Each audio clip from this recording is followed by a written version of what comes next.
I'm the main one, but I can't live without bacteria, is a colossal problem of modern civilization. We've always done this, and even won a Nobel Prize for it. Well, as usual, what? All diseases are from mitochondria. That's a philosophical question, but the answer is simple.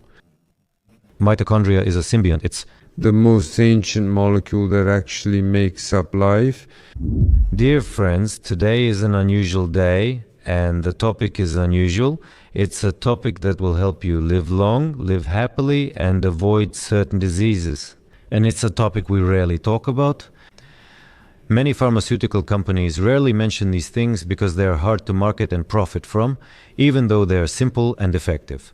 So today we have an unusual guest in our studio. I think I'll let you, as I've made it a tradition, introduce yourself. All right, thank you for the invitation, Alexander. First of all, me, Arkady Prokopov, biogerontologist doctor of integrative mitochondrial medicine. These are my latest specialties. Actually, originally I am a general practitioner. I graduated from the first Moscow Medical Institute in 1980. But to be honest, I never wanted to be a doctor. I was interested in biomedicine, experimental medicine, so after working for a year in emergency care, I entered graduate school. On the topic of diving medicine, diving physiology. And so I prepared a dissertation on stress resistance, on increasing the stress resistance of divers using biologically active substances. I worked at this institute for 10 years, moving between organizations. Eventually it became the Institute of Biomedical Problems, the Institute of Biomedical Problems, which had a diving medicine department. But when our catastrophe, perestroika, happened, the funding stopped and somehow everything just stalled. That's it. So by that time I had already gained considerable practical experience using the methods we applied for extreme conditions for professional divers. And it turned out that these methods work perfectly well for ordinary people too, especially those suffering from stress disorders. That's why I calmly returned to practical medicine again. Well, there were all sorts of interesting moments. I left Moscow for Karelia with the goal of opening my own biotherapeutic sanatorium there, but due to understandable circumstances, when hyperinflation happened, that project collapsed. That's why, at the invitation of my colleagues, I went to Germany. Since 1994, I've basically been living in Germany. You interned in the United States for a while, right? Yes, then I did. After Germany, I worked there for several years and got a patent, and with that patent I was invited to America. I worked for 4 years in New York at a company that produces hypoxic equipment for athletes. There, of course, I also gained very interesting experience and some new knowledge, practical skills. With that, I went back to Germany. And there, together with my partners, we actually started marketing this technology. The technology, meaning hypoxic training, which on the one hand is very well known. Thousands of athletes around the world use this to improve their aerobic performance. On the other hand, in Russia, where the method originates from, it is an established, you could say, an orthodox method, because since 1980 there have been methodological guidelines for using this method. There is various equipment, but still there is little practical application. That is, the method is used at most at 20% of its potential. Yeah, our athletes, for example, wrestlers, when they go to the mountains to train, they go to Dagestan and have training camps in Dagestan. Basically, this also indirectly relates to the gates, your method of preparation and treatment. And you told me something very interesting before we started the interview. When you worked in the United States of America with the MAIO clinic, your experience with the clinic was negative because it was not profitable for them to treat patients according to your protocols. Tell this story. Yes, it's a funny story. So the MAIO clinic purchased equipment for hypoxic training, and it's a device that can serve 4 or 5 people at the same time. Well, of course, they were following this technology and just decided to give it a try. And since I was nearby, they asked me to prepare the protocol. Well, I prepared a general protocol and asked them to share feedback so that, it needs to be individualized and adjusted. So, and they say, yes, we'll send it. A month goes by, nothing. 3 months, nothing. Half a year, nothing. I asked the manufacturer what's happening and why they're silent. And he says, well, what do you mean? They tried the simplest protocols and saw that patients recovered on average twice as fast as their usual statistics. So they did the math, figured it out, and realized it wasn't really, so to speak, profitable for them. So they decided to postpone this method for further research and so on. That was in 2003. Another thing that came up was that a lot of research on hypoxic training was done not recently but in the past, and these are the methods. And I became interested in why such a promising method and such a promising field were studied so actively in the past but are not being studied now. And as it turned out, yes, in a conversation again with you. What? At the moment when pharmaceutical companies realized that this really works and is very effective, they tried to achieve this effect through tablet therapy, but they didn't succeed. But those billions, but the billions invested that were aimed at confirming the method, at searching for a medicinal alternative, now, thank God, they remain. And now they are being used to prove that these methods work and are effective. Yes, that's generally true, because indeed the method in the West, it's known as hypoxic preconditioning. Here we call it adaptive hypoxic training. Well, hypoxic preconditioning is the international adaptive term. And this has been known for more than 100 years. And completely different aspects, up to the point that, for example, acute hypoxia provides excellent protection against ionizing radiation. This effect has been known for over a century. Of course, the pharmaceutical industry knew all this and such powerful protective and therapeutic effects. They tried to study the mechanisms properly with the practical goal of selling all this packaged in pills. But after many decades of research and mountains upon mountains of publications on this topic, they eventually closed this subject, because they realized that it's impossible to synthesize even a number of drugs because the effects are so multifaceted and multidirectional. But in 2019, the Nobel Prize was awarded to Greg Semenza and his co-authors for their detailed research into the mechanisms of how hypoxia produces both negative and positive effects. This is very important, it's valuable work. But it should be noted that in Russia, practical clinical application of baric hypoxia standards began, well, in the 80s, from the early 80s and even earlier. So, we've always worked on this, but the Nobel Prize was awarded? Well, just like Kolovnikov discovered and calculated telomeres. The Nobel Prize was given to 2 Americans 20 years later. Arkady Fyodorovich, I would like to make this episode unusual. I would like to teach people, and in the simplest words possible. Through the questions I will ask, I will try to convey to them very important, necessary and useful information that they will not only be able to use in conversation, but also apply throughout their lives. And in order to get to the methods, I would like to start with what all of this is based on, how it works, and how it can be applied. And my first question is, explain to an ordinary person, what is a mitochondrion? In simple terms, you see, I just always feel like starting with biology, with evolutionary biology. We'll get to that. I also have a lot of questions on this topic. You see, I still want to start with this. Why? Because this whole complex structure of the cell seems incredible, such an unbelievably complex construction. But most often we can't see the forest for the trees, and when the image of the forest appears, then it becomes clear why we need different trees. All right, we'll come back to this.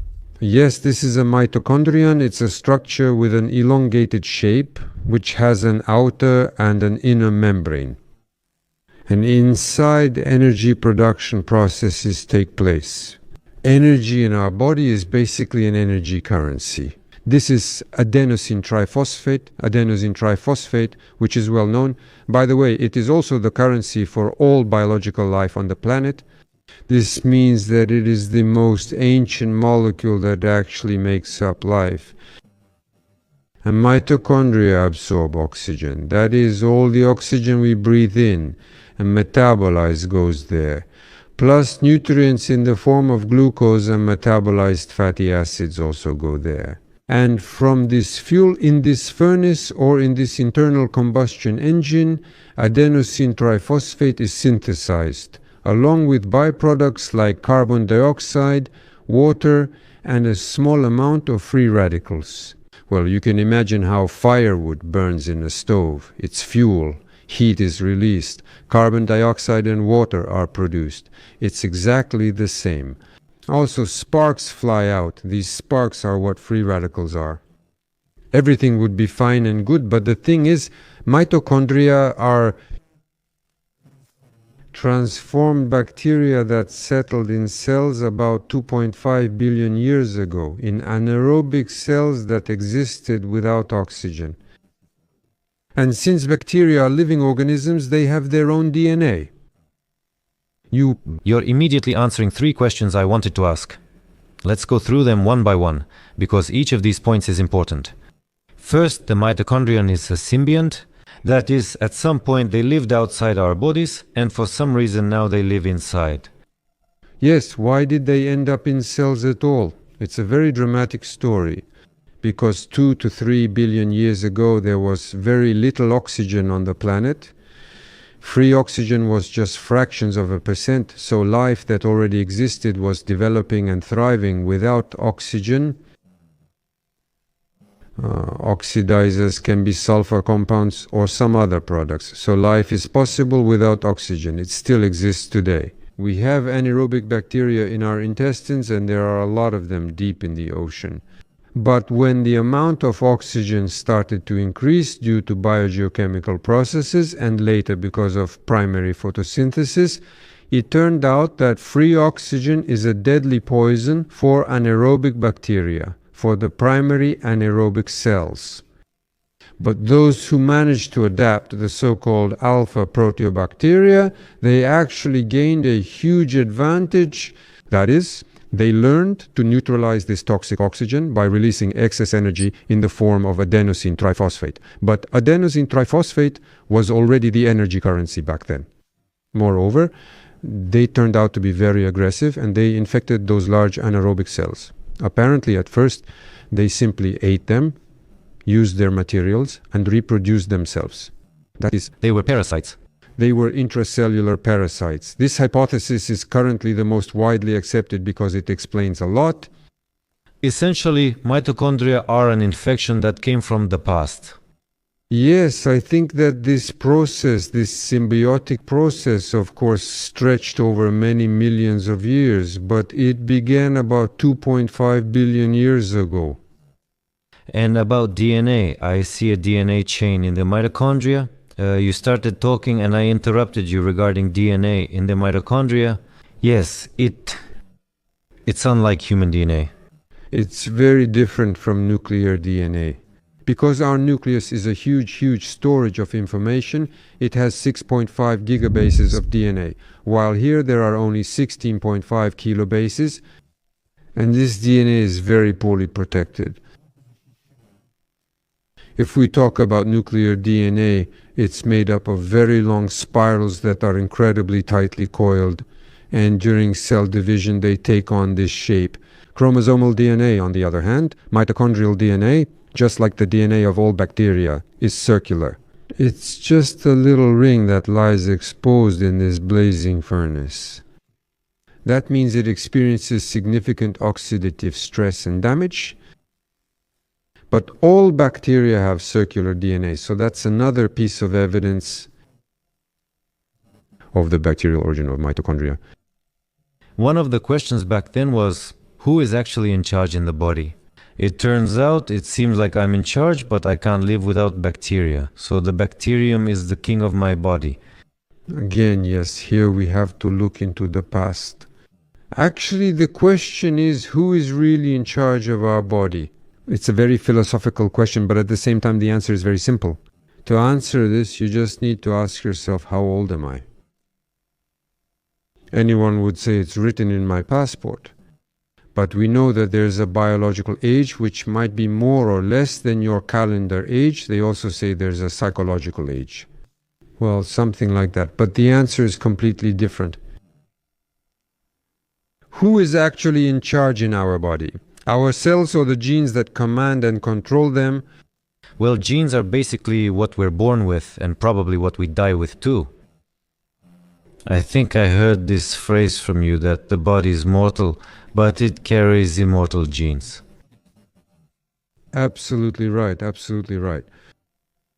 In every cell of our body there is a molecule that is 4.5 billion years old. How come? It's simple. You got your genes from your parents, who got theirs from their own parents. And then we keep going down the evolutionary ladder without interruption. This chain leads us to the origins of life 4.5 billion years ago. I was recently talking about boy or girl, how do you conceive a boy, how do you conceive a girl? And the Y chromosome, many were surprised to learn that it turns out the Y chromosome is the same as the grandfathers, the same as the great-grandfathers, and the great-great-grandfathers. And when they say heir, in principle, yes, that's actually true. He is the continuer of the family line. So it's not just a nice word like when people say it doesn't matter if it's a boy or a girl. So actually, no matter how harsh it sounds, the real continuer of a man's family line is a boy, because the Y chromosome is passed down only through the boy's line. Yes, that's true, but it doesn't diminish the tremendous role of women in any way, because the boy's genome with his Y chromosome is still received by all his cells. Mitochondria come only from the mother. Yes, that's important. Also, I didn't know mitochondria are inherited only from the mother. Yes, tell me, these mitochondria themselves, we all revolve around them. And about age, you wanted to say something about age. So basically, you can determine it by mitochondria or by the cells. Do you mean biological age? Yes. Well, with mitochondria, honestly, it's difficult because, well, you can determine it by them. Some kind of average biological age. It can be younger. Many people look younger than their age. Others, on the contrary, look older. And this process is modulated by mitochondria, so I don't think you can determine it by mitochondria. Then what determines it? Age, biological age. Well, today, of course, there are a lot of markers of biological age. These are strictly clinical parameters, yes. These are, for example, our average blood pressure, both the lower and upper values, heart rate variability, which is an extremely informative indicator because it's easy to track its dynamics. And finally, a very important indicator that is rarely discussed and rarely used, so to speak, is vascular elasticity. All the old doctors knew that the older a person's blood vessels are, the stiffer their arteries are, the older the person is. And this marker is practically irreversible.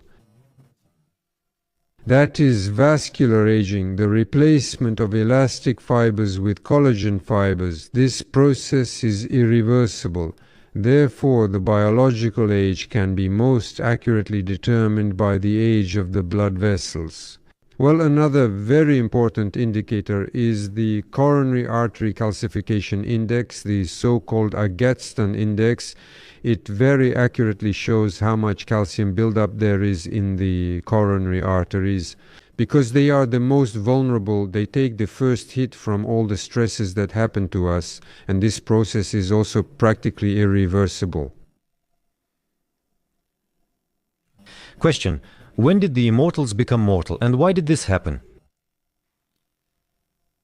The fact is that bacteria, which have existed for almost 2 billion years with very little evolution, are still immortal even now. That is, they can be killed or destroyed, but if you simply create a favorable environment for them, they will continue to reproduce. And the bacterium itself doesn't die. It doesn't die of old age. It divides into two cells, and those two cells divide in half again. So basically, they just don't have aging or death from aging. That's why before the appearance of mitochondria, before this symbiosis between the original anaerobic cells and mitochondria, there was no aging as such. Why did it suddenly appear?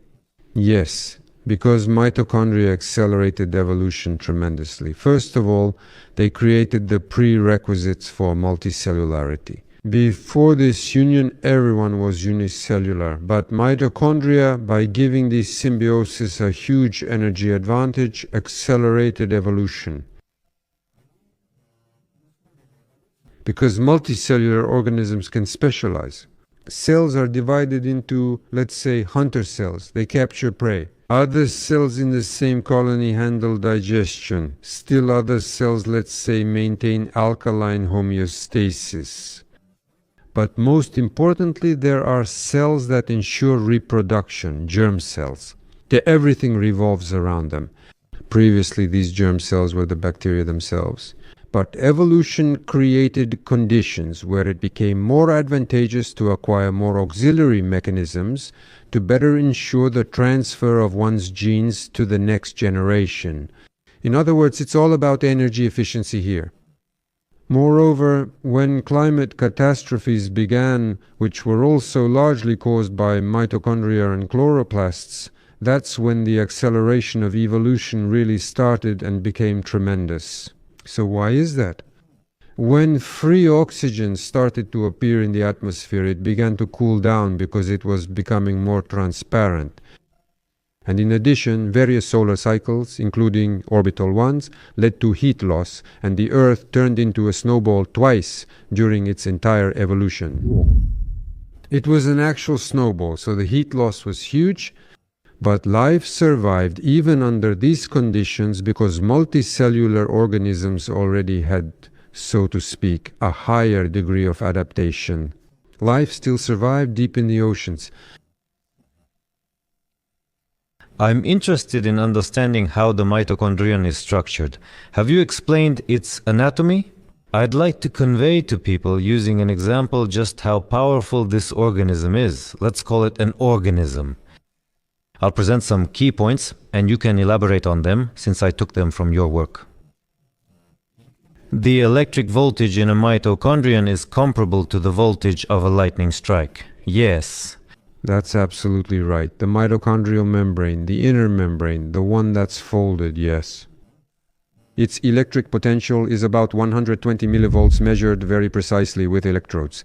And that's across a distance of 5 nanometers. The membrane thickness is 5 nanometers.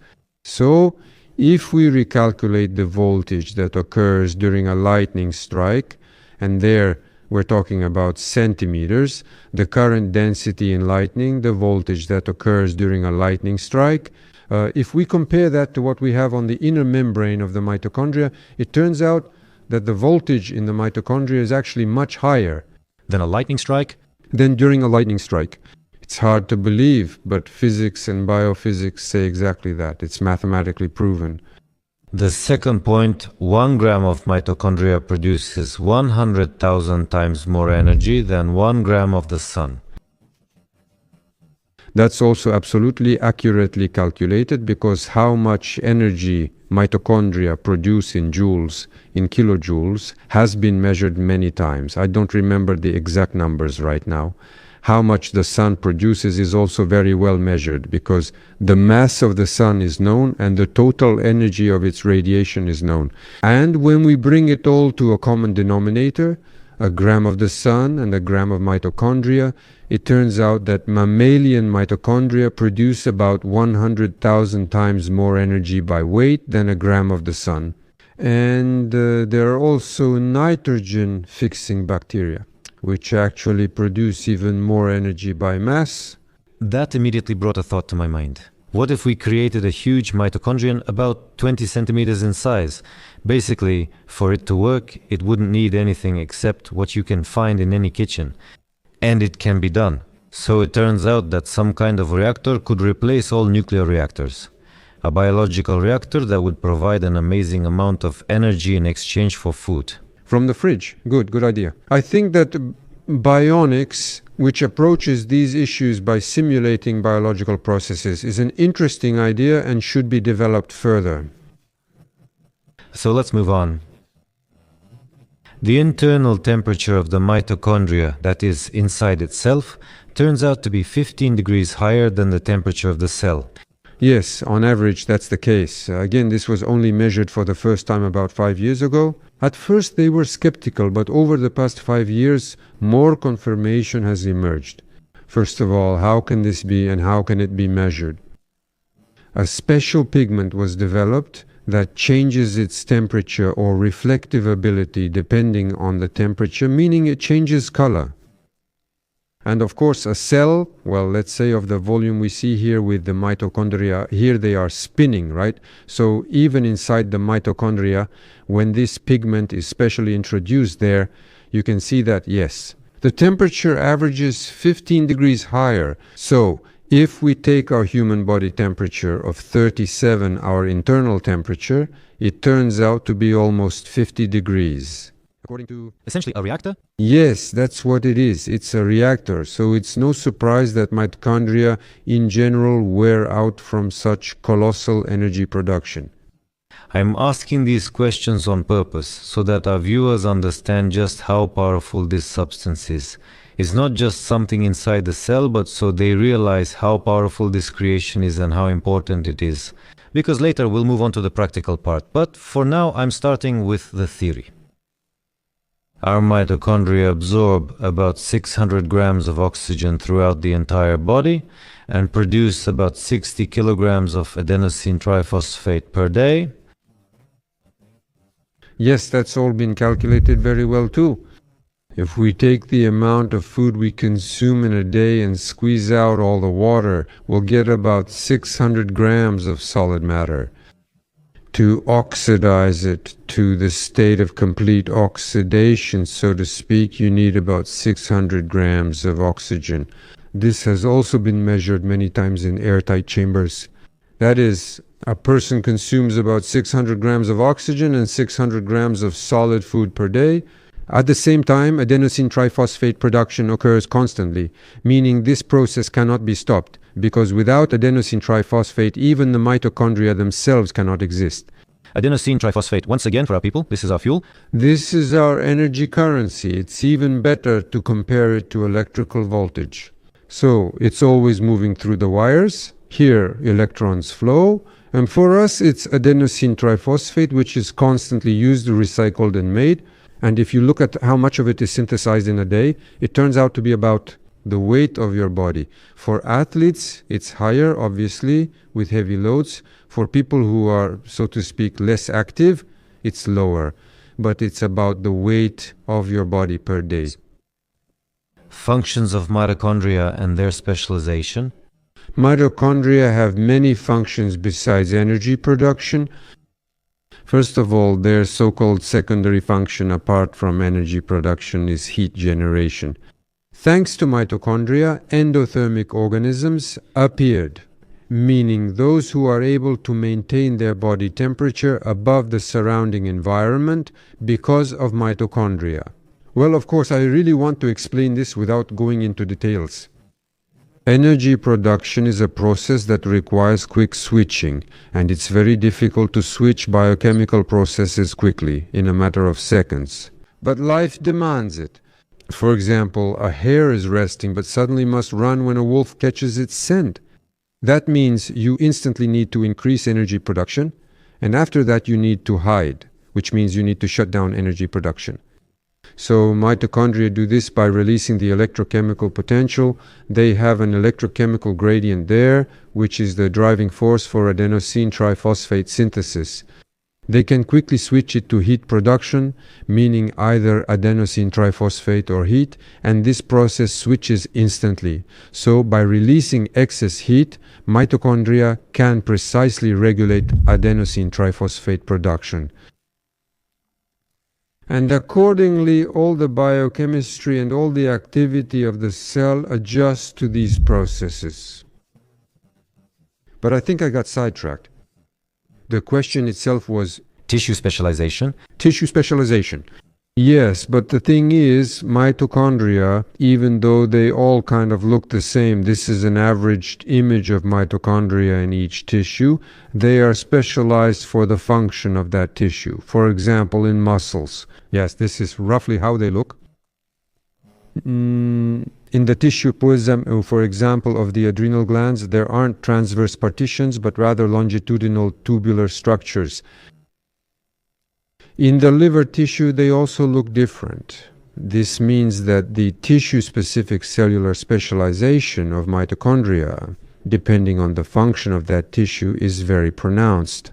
Although all mitochondria originate from a single source, the fertilized egg cell, Tissue cellular specialization typically progresses from the central region towards specialized cells. Two cell specializations efficiently use a single stitch to hold microtubules more quickly. Arkady Fyodorovich, how long does a mitochondrion live? This is once again a very philosophical question because, in general, a mitochondrion is just one, as we see here. Actually, that's not really the case. In a living cell, all mitochondria exist as a mitochondrial network that spans the entire cell in different directions. That is, they are constantly fused into a moving, undulating network, and within this network, molecules of mitochondrial DNA move. Only during, for example, cell division or certain stresses does this network fragment and break apart. And that's when we see individual mitochondria. Moreover, the process of constant recycling and renewal of mitochondria also involves the fragmentation of the mitochondrial network.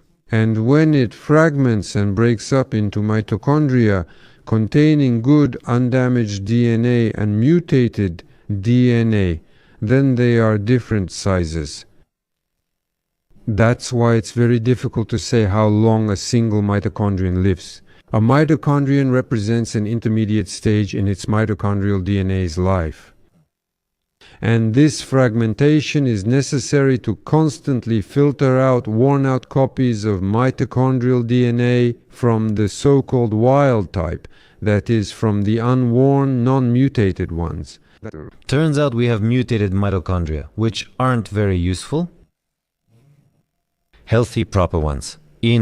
Generally speaking, if you take, let's say, the weighted average, any person has a certain amount of mutated, defective mitochondrial DNA, but if it's below a certain level, then no one suspects it, no one feels it, it doesn't affect anything. At least during the years of youth and maturity. But when a person, so to speak, starts moving onto the downward trajectory of life, that's when it will start to show. That is, over the years, mutated ones have accumulated in him. Over the years, the process of quality control of mitochondrial DNA gets worse, because in young people, there's a constant process, so to speak, of rejecting the mutated ones. Sorting, as they say, the wheat from the chaff. Quality control. Quality control is the quality control department that's constantly working in the cage. Moreover, it works better when the body is exposed to variable optimal stress loads. If this doesn't happen, if the body exists in a kind of paradise where there are no stress loads at all, there's always perfect food available, of the highest bioquality, always plenty of oxygen, in other words, complete comfort. Such a state impairs mitochondrial quality control mechanisms. Right now, we have some young man might be listening, saying that he eats perfectly, basically works out, lives a measured life, calmly goes to work, doesn't smoke, maybe doesn't drink, and most likely everything is fine with him. So, does that mean that's not enough? That might be enough, but it's not the optimal strategy for increasing the length of your healthy lifespan. Arkady Fyodorovich? So the more damaged mitochondria there are, the higher the chance of developing certain pathological conditions. For example, Oncology Academy, from my work, we see that ages 50, 55 and older are the period when we start to notice a sharp and intense increase in the percentage and number of oncological diseases. So, is there some kind of age threshold? Or maybe it's not related to age, because we said that age is just a number. When the number of sick mitochondria suddenly starts to rise sharply, because these mechanisms that remove them, they destroy the bad mitochondria, they get disrupted. Yes, of course, the entire mitochondrial population, the huge population in our body, also has its own dynamics, its own age-related dynamics.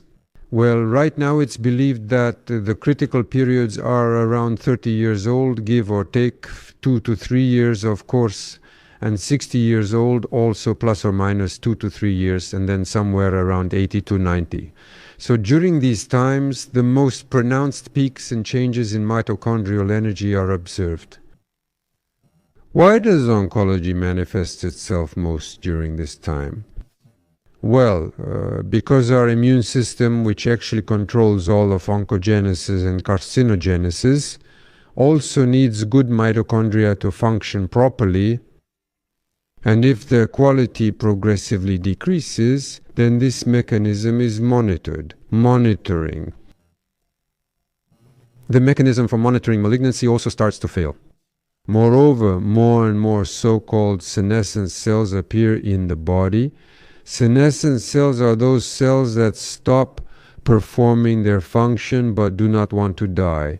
Because normally when cells stop performing their function, the self-destruction mechanism called apoptosis is triggered, and then these cells, including cancer cells, simply disappear without causing harm to anyone. But when the apoptosis mechanism is turned off, they first of all become sources of constant free radicals. They cause mutations in all neighboring cells. That means it's either chronic inflammation or a developing tumor. Of course, this is not fatal, because we see people who live to 90 or even 100 years old and manage without tumors. Moreover, there are examples when a person, let's say at 40 years old, has incurable stage 4 cancer, for example of the colon, and they are sent home to die. But instead, today, this person is already 101 years old and continues to live an active life. These are the examples I collect. This is Mike Frampton. There's such an outstanding cancer survivor in America, and this is exactly his story. So we see that biology, of course, heredity plays a big role, but it doesn't determine everything fatally. There are opportunities by influencing mitochondria and metabolism to counteract even such a process as carcinogenesis. 30, 60, and 80 to 90, something like that. There are 3 periods of time when, let's say, our factories for producing and renewing mitochondria start to malfunction. Yes. Apparently, it's exactly the quality control that gets worse, but this refers to people who are not very active, and that's the majority of the population. And so, it's during these periods that the number of mutated ones increases. Well, let's say faulty mitochondria. This leads to aging. This is a key aging mechanism. Why? Well, our aging? Well, first of all, to keep it simple, the most important organ in our body is, of course, our brain. Because if the whole body is healthy, but the brain has aged, and that's neurodegenerative diseases, then nothing else really matters. And neurons are cells, the longest living ones. A neuron is as old as we are according to our passport age, and neurons also have mitochondria, which work very hard. Moreover, there's a specific feature there. Mitochondria have to constantly regenerate because they travel from the neuron's body along the axons all the way to the synapses. There they work intensively, they wear out, and they need to be transported back to the neuron's body for recycling. That's why the accumulation of mutated mitochondria that haven't undergone Mitophagy, this is a very big problem. This is called clonal expansion of mutated mitochondria. Aging and chronic diseases can arise because of this. In my practice, I have quite a few examples when a person lived, and exactly during these periods of life, suddenly at 30 years old or suddenly at 60 years old, they develop atopic dermatitis, eczema, psoriasis. And Naturally, each specialist seeks answers within their own field. absolutely, yes.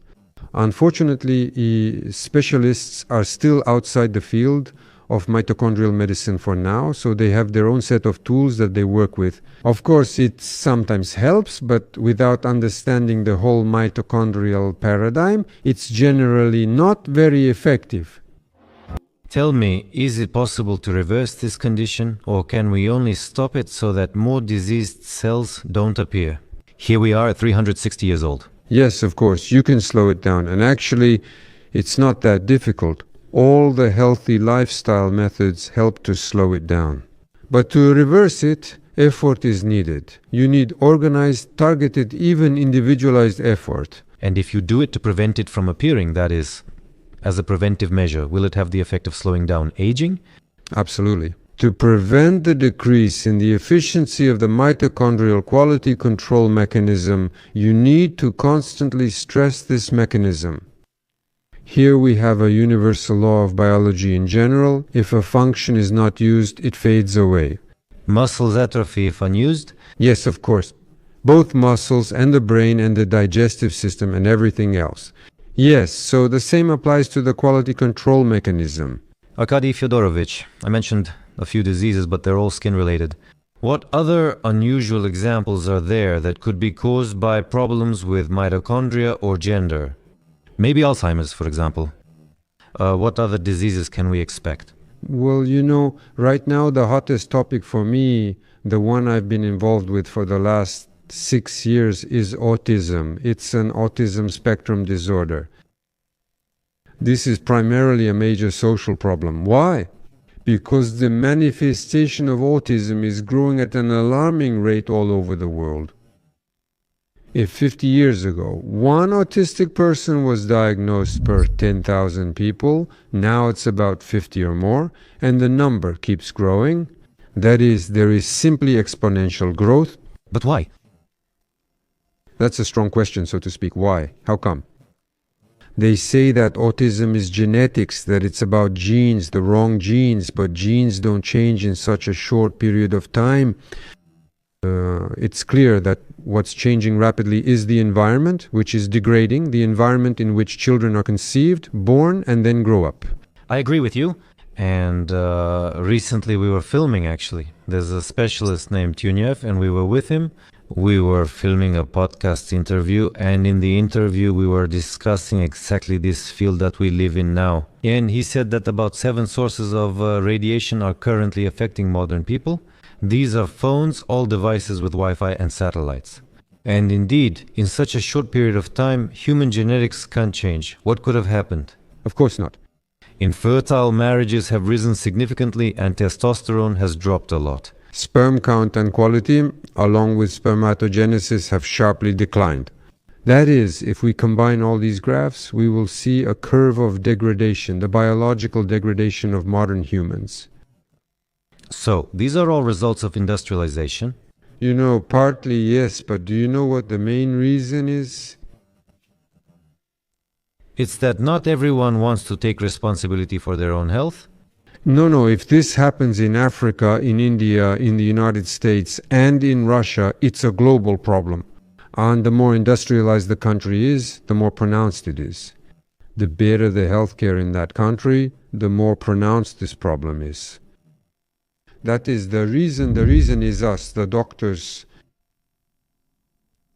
This answer may make many uncomfortable. They might not like it, but let's be honest. And let's just look at it through the lens of evolutionary magnification.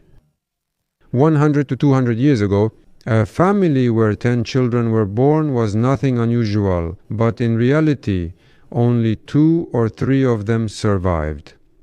Now, to conceive a child, to give birth to a child, both parents and our medical system make tremendous efforts. That is despite all these problems. Yes, low sperm count, few sperm cells, poor ovulation, and so on. The whole field of reproductive medicine is tackling this together.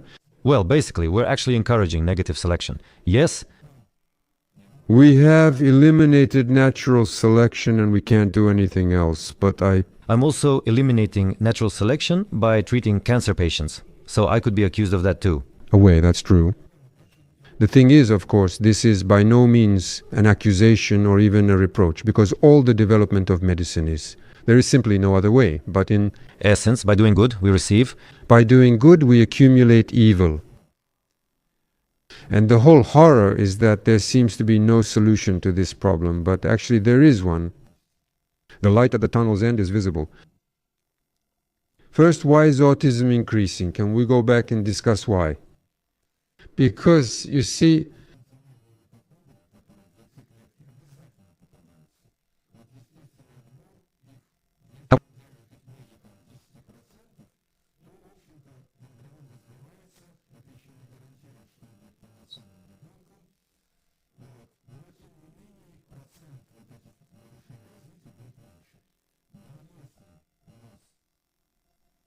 subtitles by Mitochondria. A child developed from her, a girl with a set of dysfunctional mitochondria was born. And this girl will definitely become a mother too, and her daughter will carry all these mitochondria, and her son as well, because he gets mitochondria from his mother, only from his mother. So it looks like hopeless problems. This is, as they say, how do you say it in Russian? That is, it's hopeless. A vicious closed circle, that's what it is. A vicious circle, right? So look, is there any way we can try to fix this situation? I think we can. If we transfer all the mechanisms of selection and natural selection to the stage when the egg cell hasn't even formed yet, during a woman's reproductive period, about 400 eggs are ovulated, while there are about 6 million stem germ cells in the ovaries. Why do only 400 out of 6 million actually get ovulated? Because normally the ovary constantly performs quality control of germ cells, and only the highest quality ones mature and are released during ovulation. Moreover, out of these ovulated eggs, not all of them implant after fertilization, only about 15%. And out of that 15%, barely half result in normal childbirth. So the body is constantly, and If we take men as well, a lot of sperm die in the vagina. I'm not even talking about how many die in the appendages and elsewhere. even more. Yes, of course, there's selection happening there too. So nature works with a single mechanism. It's the only one. It doesn't have any other mechanisms. To create as many copies as possible, each slightly different from the others, and then throw them into an environment where there's a fierce struggle for existence. Arkady Fyodorovich, I'm a genre specialist by one of my specializations, so I'm not just a urologist. And couples really do come to me, and I explain that right now it's 2 years. For young couples, that's up to 35 years old, when by law they don't have to use assisted reproductive technologies and can try to conceive on their own. And many of them say, why do we need this? And you wouldn't believe it. But what you just said about autism, I discussed with my psychologist whom I work with from time to time, and she told me the following, that children born through in vitro fertilization are more likely to suffer not from cognitive disorders, but from social communication disorders, let's say. Yes. That is an autistic disorder. Spectrum disorder. I wondered why. Because in natural selection, out of tens of millions of sperm cells that enter, let's say, yes, that's one of the effects, but at that moment I wasn't thinking about mitochondria. Yes, and now I realize the question mainly concerns egg cells, since mitochondria come from them. So the issue is not male fertility, but rather the egg cell that is taken. Of course, that's what it is. They puncture, blindly take the ovary, and there's zero quality control. That's likely why we've logically reached this conclusion. Still, it's worth trying until the end, trying to conceive on your own, exercising and eating right. preparation is needed. Preparation. Very, very carefully organized preparation is needed. then, well, the birth of a healthy child is almost guaranteed. I'm not a gynecologist, not a fertility specialist, not at all, not a specialist in this field, but I've seen it with my own eyes, with my own hands, with my involvement. At least 3 cases of very successful pregnancies after many years of trying all possible methods because, well, they just couldn't have a child. Hypoxic training helped twins be born healthy. Everything is fine. I wanted to talk about pregnancy a bit later, but we've already touched on it. And I also saw in one of your interviews with your colleague, with the founder, I think also the creator of the hypoxic therapy direction. Yes. With Professor Chizov, yes, with Professor Chizov. I came across an interesting thing, that biorhythms inside the womb, they create them. The child experiences intermittent hypoxia during development. Pulsating, yes, intermittent hypoxia, that's absolutely right. And the child is constantly preparing, being in the womb for the moment of birth.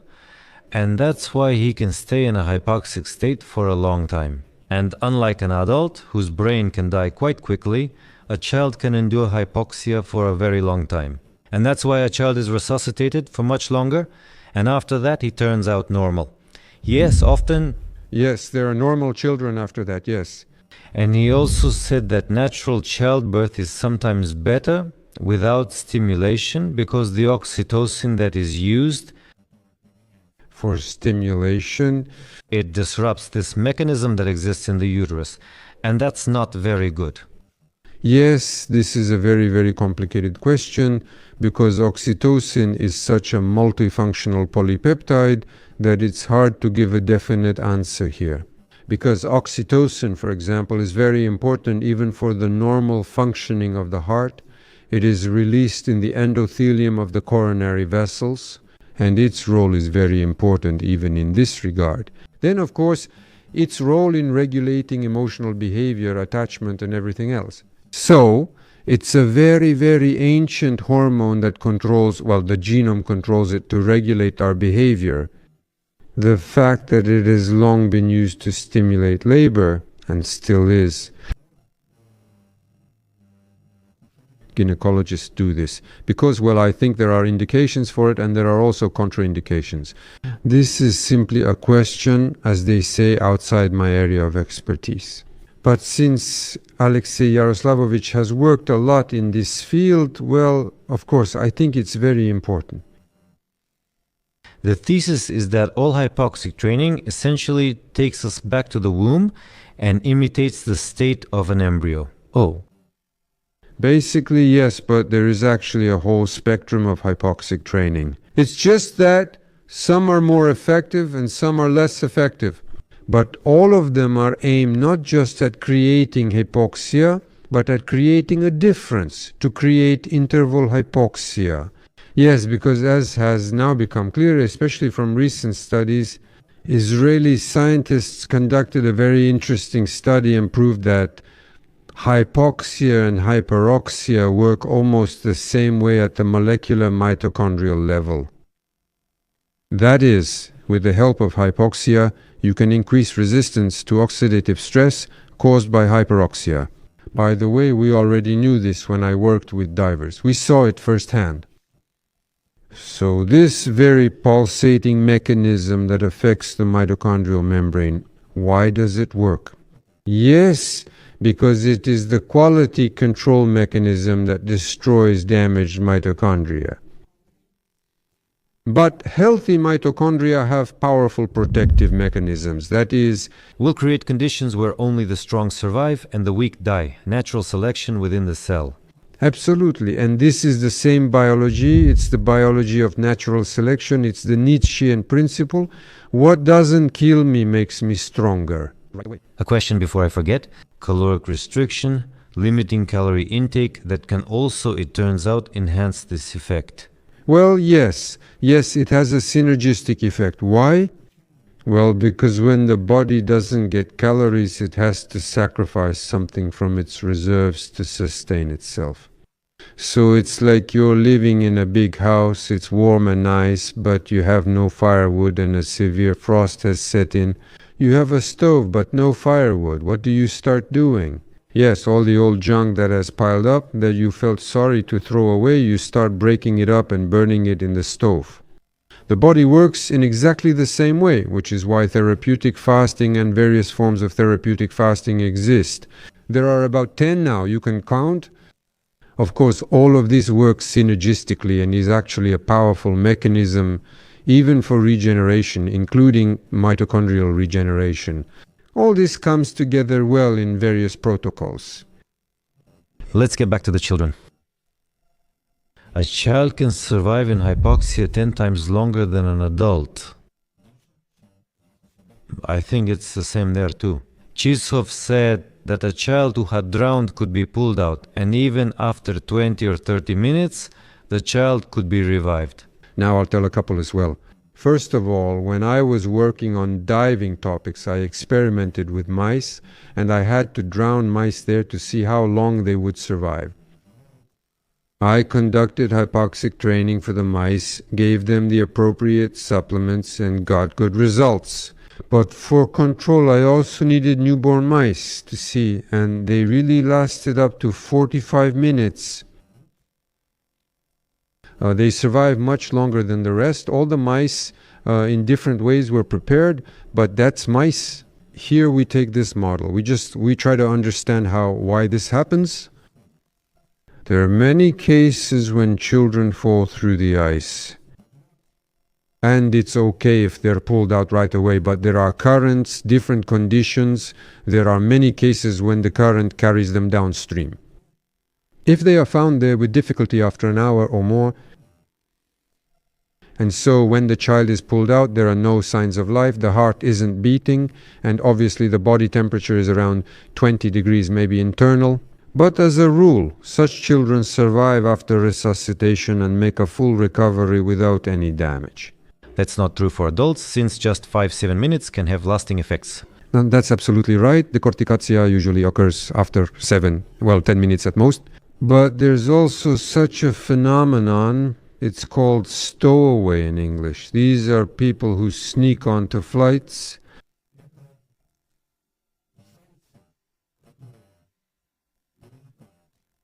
For example, transatlantic flights in the landing gear compartment of an airplane. So, as of today, there have been about 20 survivors of such cases. So, what is that? Imagine cold. Someone climbs into the landing gear. It's clear what the situation is. He finds a place where the wheels won't crush him. And the plane climbs to an altitude of 11-12 kilometers. The temperature outside is minus 60 degrees hypoxia, about 7-6% oxygen in the air. Well, according to the partial pressure, and for many hours. Well, let's say, here's a good one. The case is well known. A 20-year-old guy flew from Havana to Madrid this way. Yes, and when he fell out, he was actually lucky that he fell out after the plane had already stopped. And they found, basically a frozen body. So they took him to the morgue. But on the way, he began to show signs of life. They performed resuscitation when he was brought in. In short, he practically suffered no physical consequences from this. And there have been more than one such case. But all of them were at most 23 years old, I think. Those who were older tried, but they didn't succeed. So here's another criterion for you, where mitochondria sharply reduce their vital power. What's really important here? Here, there's a combination of slowly increasing hypoxia, and in general, the cold also decreases the temperature rather slowly. Because when the wheels go into these bays, they're still very hot after takeoff. And there, it's comparatively slow, but hypoxia develops quite quickly. That is, it turns on the power. The next mechanism is actually hibernation. For example, mammals like bears have winter hibernation, and bats too. This ancient survival mechanism sometimes works in humans as well. So basically these ones, you could even make a reference here from the movie Alien, for example. When did they, to survive space travel, they lie down in a special chamber where it's cold and there's a certain oxygen composition. and you can endure a journey that lasts 30 years and not grow old. In principle, this could be achieved. Yes, people are actually working on this now, seriously working on it, because for long-distance space flights, there is no alternative to this. I've also touched on this topic a bit and published a few notes in this direction because people still don't understand hypoxia. They try to suppress thermoregulatory mechanisms pharmacologically, but how significant the role of hypoxia is, that's something that needs to be proven all the time. So I wanted to ask a question about the whale, the Greenland whale. Yes. The Greenland whale, a long liver. And the question is, why specifically the Greenland whale? And using the whale as an example, how a certain type of activity aimed at creating hypoxia leads to longevity. Yes, that's a good question. Well, first of all, let me brag a little. I actually started raising this topic about long-lived whales back in '99. I was just working in Germany at that time. But it immediately occurred to me when I saw an article come out where scientists were amazed to find out that whales can actually live for over 200 years, specifically bowhead whales. And I immediately wondered why exactly them. Well, they are born in hypoxia, they live in intermittent hypoxia, and on top of that they have intermittent calories throughout their lives. Restriction, and It's called, well, it's cold, you see. For them it's the opposite. Their problem is getting rid of excess heat, strangely enough, for all cetaceans. Because a thick layer of fat and powerful energy production lead to the question, where do they get rid of all that heat? Especially in tropical seas. And they have a thermoregulation system. In their flippers, there's a very rich blood vessel system to release more heat through the flippers. So why specifically Greenland whales? First of all, how did it all start? For a very long time, about 70 years, there was a ban on hunting Greenland whales. Because, well, they were listed in the Red Book, and even Aboriginal Eskimos were not allowed to hunt them. But then, satellites noticed that the population was growing, and American Eskimos, the Inuits, so they made demands to the government.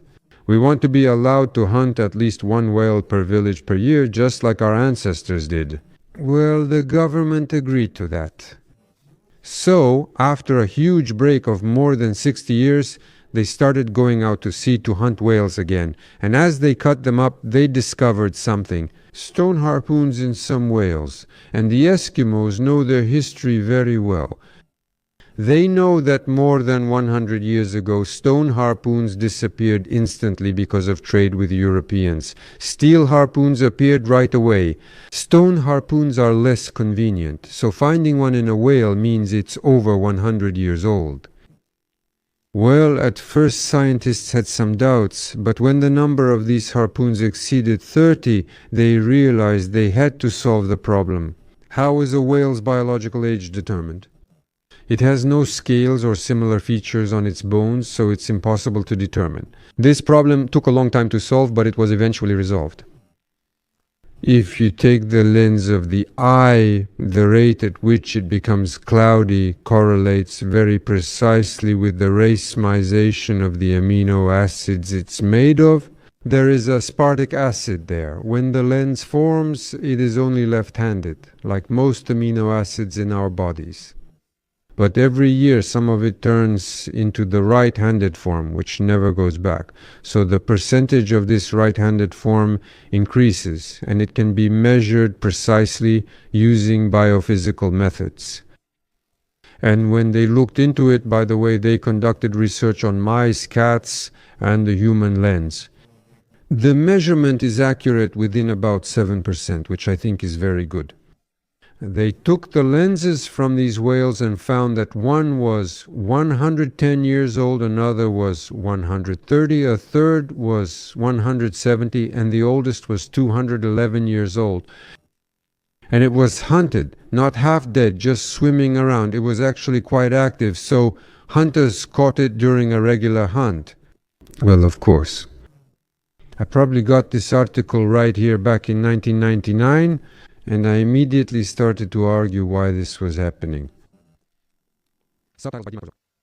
Evolution has driven these animals into such a niche in which, there you go, the combination of prolonged periods, primarily of starvation and constant intermittent hypoxia, is exactly what works to maximize the power of the mitochondrial quality control mechanism.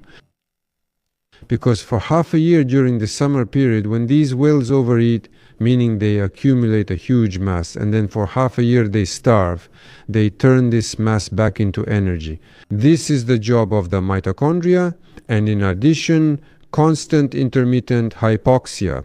These are the two conditions for strict mitochondrial quality control. That's exactly what current data shows. Yes, they have flawless mitochondria. They also have genes that promote longevity. And on top of that, their average body temperature is 34 degrees, while for all other mammals, including us, it's 37. From whales to humans, whales have different mitochondria. Yes, because of different lifestyles. But the same can be said about humans. Different nations, different mitochondria, different diets. And that's why there are people who eat rice from morning till night and don't gain weight, and there are people who are meat eaters. Tell me, is it true that different nationalities, depending again on their lifestyle and eating habits, can have different mitochondria? Yes, of course, that's true. There were hypotheses, and people have considered this for a long time. But Douglas Wallace, an American geneticist, he's one of the top specialists in mitochondria. He clearly demonstrated all of this. And this is really justified, well, simply by biological logic. For example, in order for the Eskimos to survive in the Arctic, where winter lasts for 9 months or even longer each year, and where, as you can imagine, their diet consists mainly of fatty and protein-rich foods, like marine animals and fatty fish. For this, their mitochondria have to produce a lot of energy and a lot of heat. And indeed, their mitochondria generate a lot of heat. They have this process of uncoupling, releasing heat through the proton mechanism, and it's very well developed in them. Let's take the other extreme in Africa. To survive, well, let's say our ancient ancestors had to be able to run fast and at the same time not produce a lot of heat. You need a lot of adenosine triphosphate and little heat, while Eskimos need moderate adenosine triphosphate and lots of heat. And these are different mitochondria.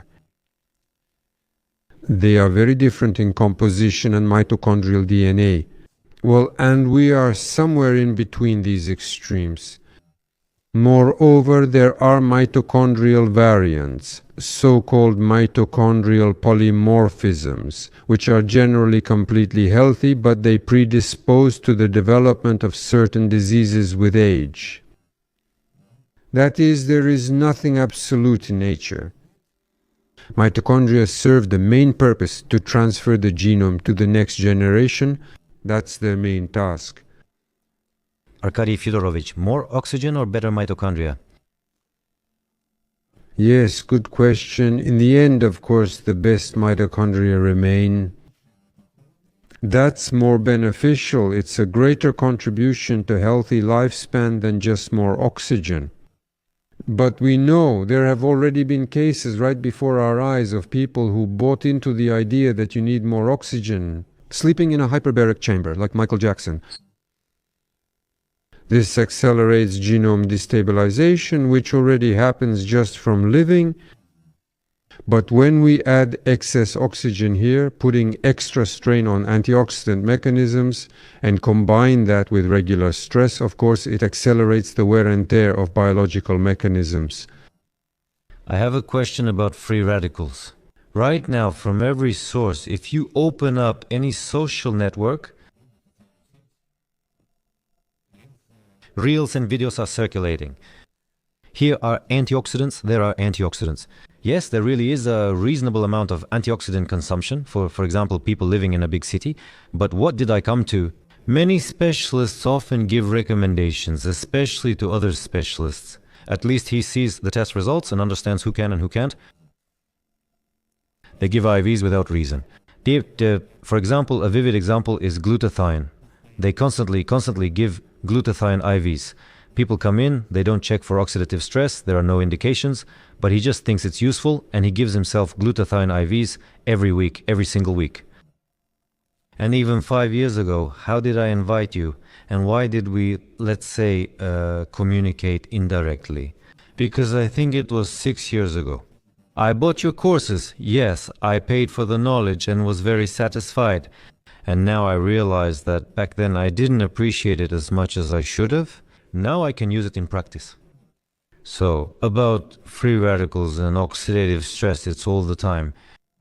Antioxidants are a natural part of how the body functions. I would like you to explain this and tell people that if you overload your body with antioxidants, it doesn't mean you won't have free radicals and that everything in your body will be fine. And that means that if you have too many of them, you'll go from one set of problems to another set of problems if you don't have enough. I would like to hear your opinion. Yes, of course. This problem is very serious because, well, first of all, of course, why are there so many antioxidants here? Indeed, there are good ones, there are beneficial ones, and there are, on the contrary, not so good ones. Because, of course, there are huge invested interests from the supplement industry, yes. In the States, it's an absolutely colossal business. That's why, yes, indeed. But specialists, those who have been working in this field for about 20 years, quietly but consistently keep convincing and proving that you don't need to do this, you don't need to do this. But generally, it's mainly understood by those whose results depend on it. For example, endurance athletes, marathon runners, triathletes, they know very well that if you take a lot of antioxidants during the final phase of preparation, there will be no result. Because these are exactly the extreme or near extreme loads. They may even reduce muscle mass, but they increase endurance due to the increase in the number of mitochondria. And because these mitochondria, first of all, they produce more enzymatic antioxidants that can't be replaced by any supplements, superoxide dismutase, catalase. So all these enzymes are endogenous antioxidants. If there aren't enough of them, the body simply won't be able to handle extreme stress. Why? Because it is precisely the impulse extreme load that leads to the release of free radicals, which have the most important signaling functions. They send signals to the nucleus. The nucleus must synthesize the necessary structural components for mitochondria. New high-quality mitochondria are formed if these signals are not suppressed by exogenous ones. If they are suppressed, there won't be any new good mitochondria, and the old ones we quickly reset with this kind of regimen. And we see this not only in athletes. I constantly meet patients who show me these kinds of boxes that they take throughout the day. And at the same time, they have high blood pressure, metabolic syndrome, or already developing diabetes, as well as many other chronic diseases. But at the same time, they think, well, I also smoke, but I compensate for it with antioxidants. That's it. So, of course, that's a big mistake. There are times when they can and should be used, but only under very specific conditions. During, let's say, hypoxic training or a cycle aimed at improving mitochondrial quality, antioxidants are contraindicated for healthy people. It's a different story for people suffering from mitochondrial dysfunctions such as autism, chronic fatigue syndrome, myalgic encephalomyelitis, or other neurodegenerative diseases. In those cases, antioxidants should be administered in measured doses, but that's a clinical technology, so to speak. Let's move on to the actual method. What types of oxygen fluctuations are there? Yes? Well, first of all, let's look at what's happening in the uterus and in the ovaries. Since the circulatory system there is unified, all the cyclic oxygen pulsation is simply determined by changes in the diameter of the arterial vessels. And this system, first of all, maintains the partial pressure of oxygen throughout this entire system. It's about the same as at the altitude of Everest. Well, 9,000 meters, so that's a very, very low level of oxygen. But on top of that, there's always this, both in a non-pregnant uterus and in a pregnant uterus. So around this baseline level, there are also fluctuations, meaning it's below the level, mostly below. That is, these hypoxic cycles are constantly being created. They can come in series, for example, many cycles within half an hour, then a relative break, then again. In a pregnant uterus, there are many more cycles and they become deeper. So this is some kind of universal ancient mechanism which was discovered by Alexei Yaroslavovich Chichov, and he was the first to figure out what it means. This is very important for nature because he discovered it in rats, in cats, in dogs, and later, of course, it was found in humans as well. Tell me, I know there are various devices and machines that imitate, well, not imitate, but actually provide training, but there are breathing practices. Breathing practices. I wrote down for myself, Buteyko, pranayama, sobbing breathing, square breathing. There are many of them. A lot, yes, there are many authors' techniques, yes. Of the ones I've heard of, these are the ones I've come across specifically in Eastern medicine, in yoga.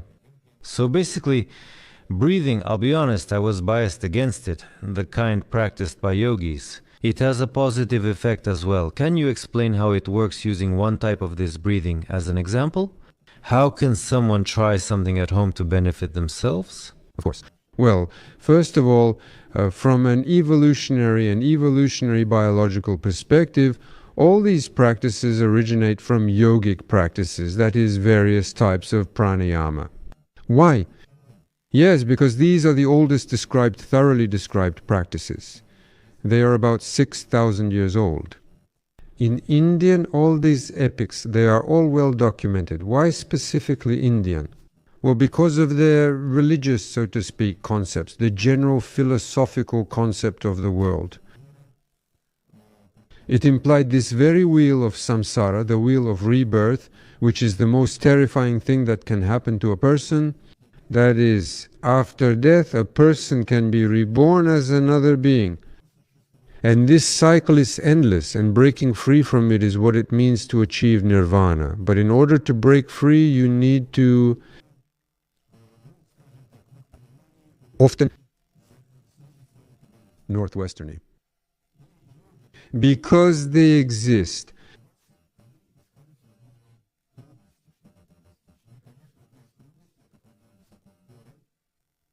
All of this was ancient. It's known that it's harder there, it's more difficult to breathe for some reason, and to do these meditative practices in the mountains.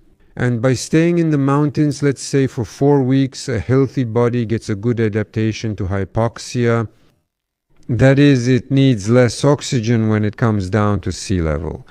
And observant people, of course, have noticed that after a month of staying in the mountains, a person's breathing becomes shallow. They don't have such deep breaths. They breathe less frequently, and their breathing is not audible.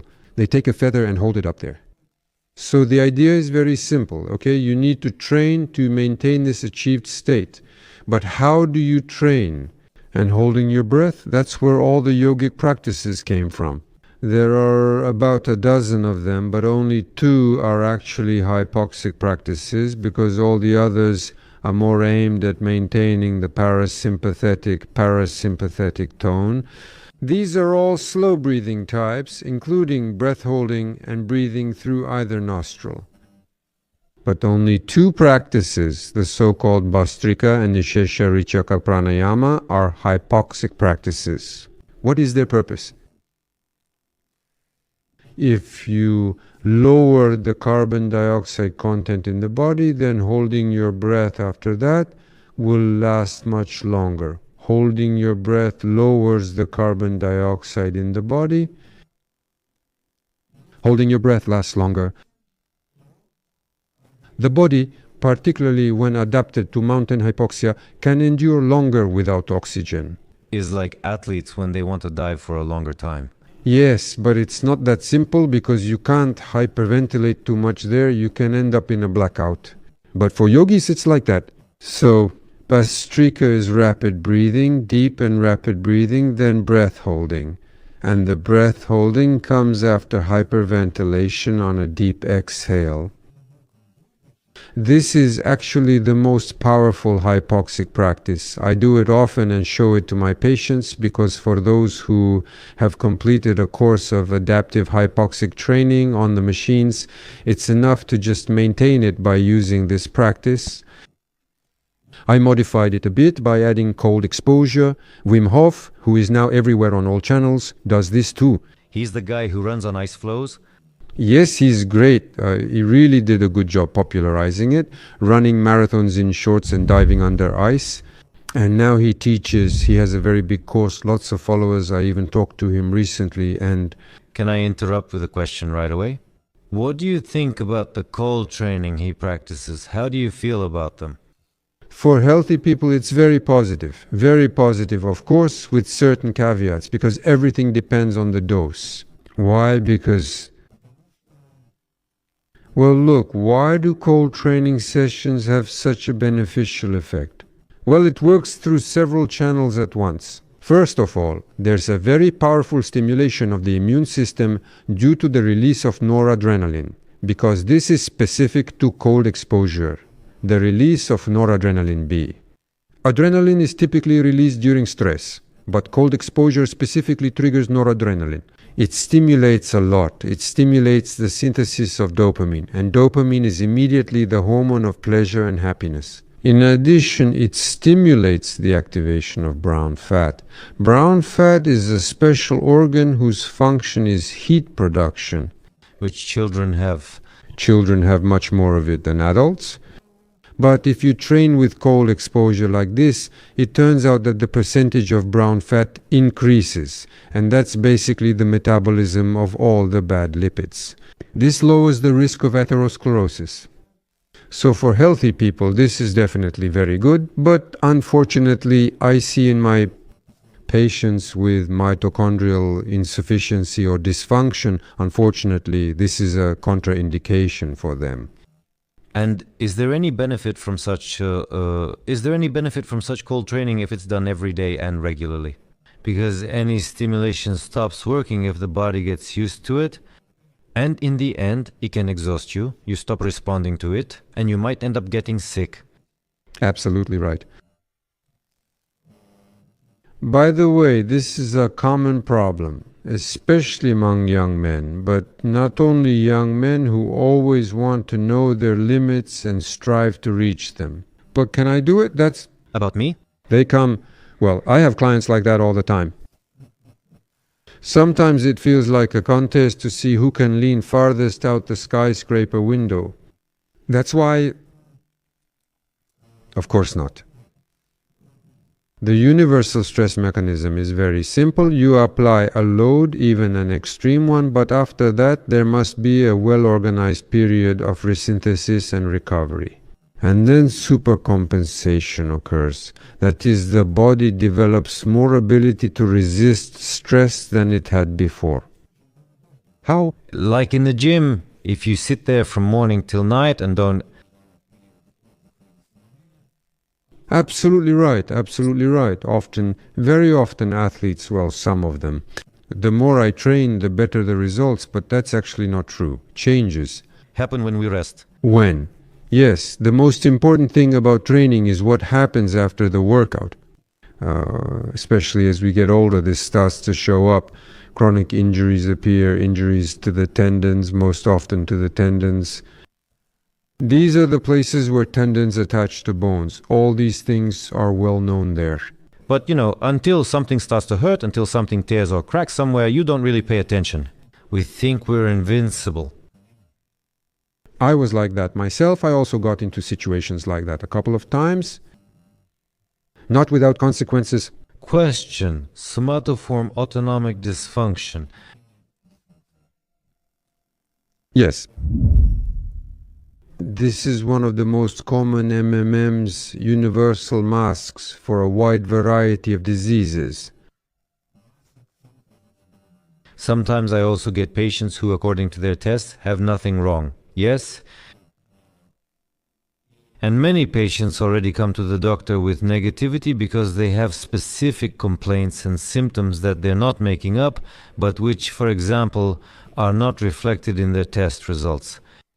And when they don't get an answer from the doctor who says everything is fine, they say, how can everything be fine? It hurts right here, it just hurts. But magnetic resonance, imaging, computed tomography scans, tests, palpation, even myography show nothing. But it still hurts for them. That's it. Yes, yes. Yes, these are age-old problems of choosing organs.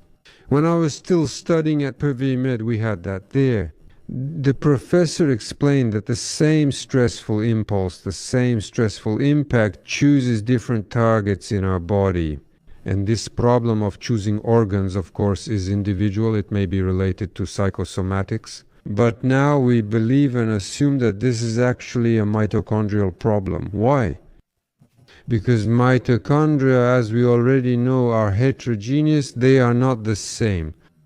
And during embryonic development, for example, one organ system may receive more dysfunctional mitochondria, and then that system will become the primary target of stress.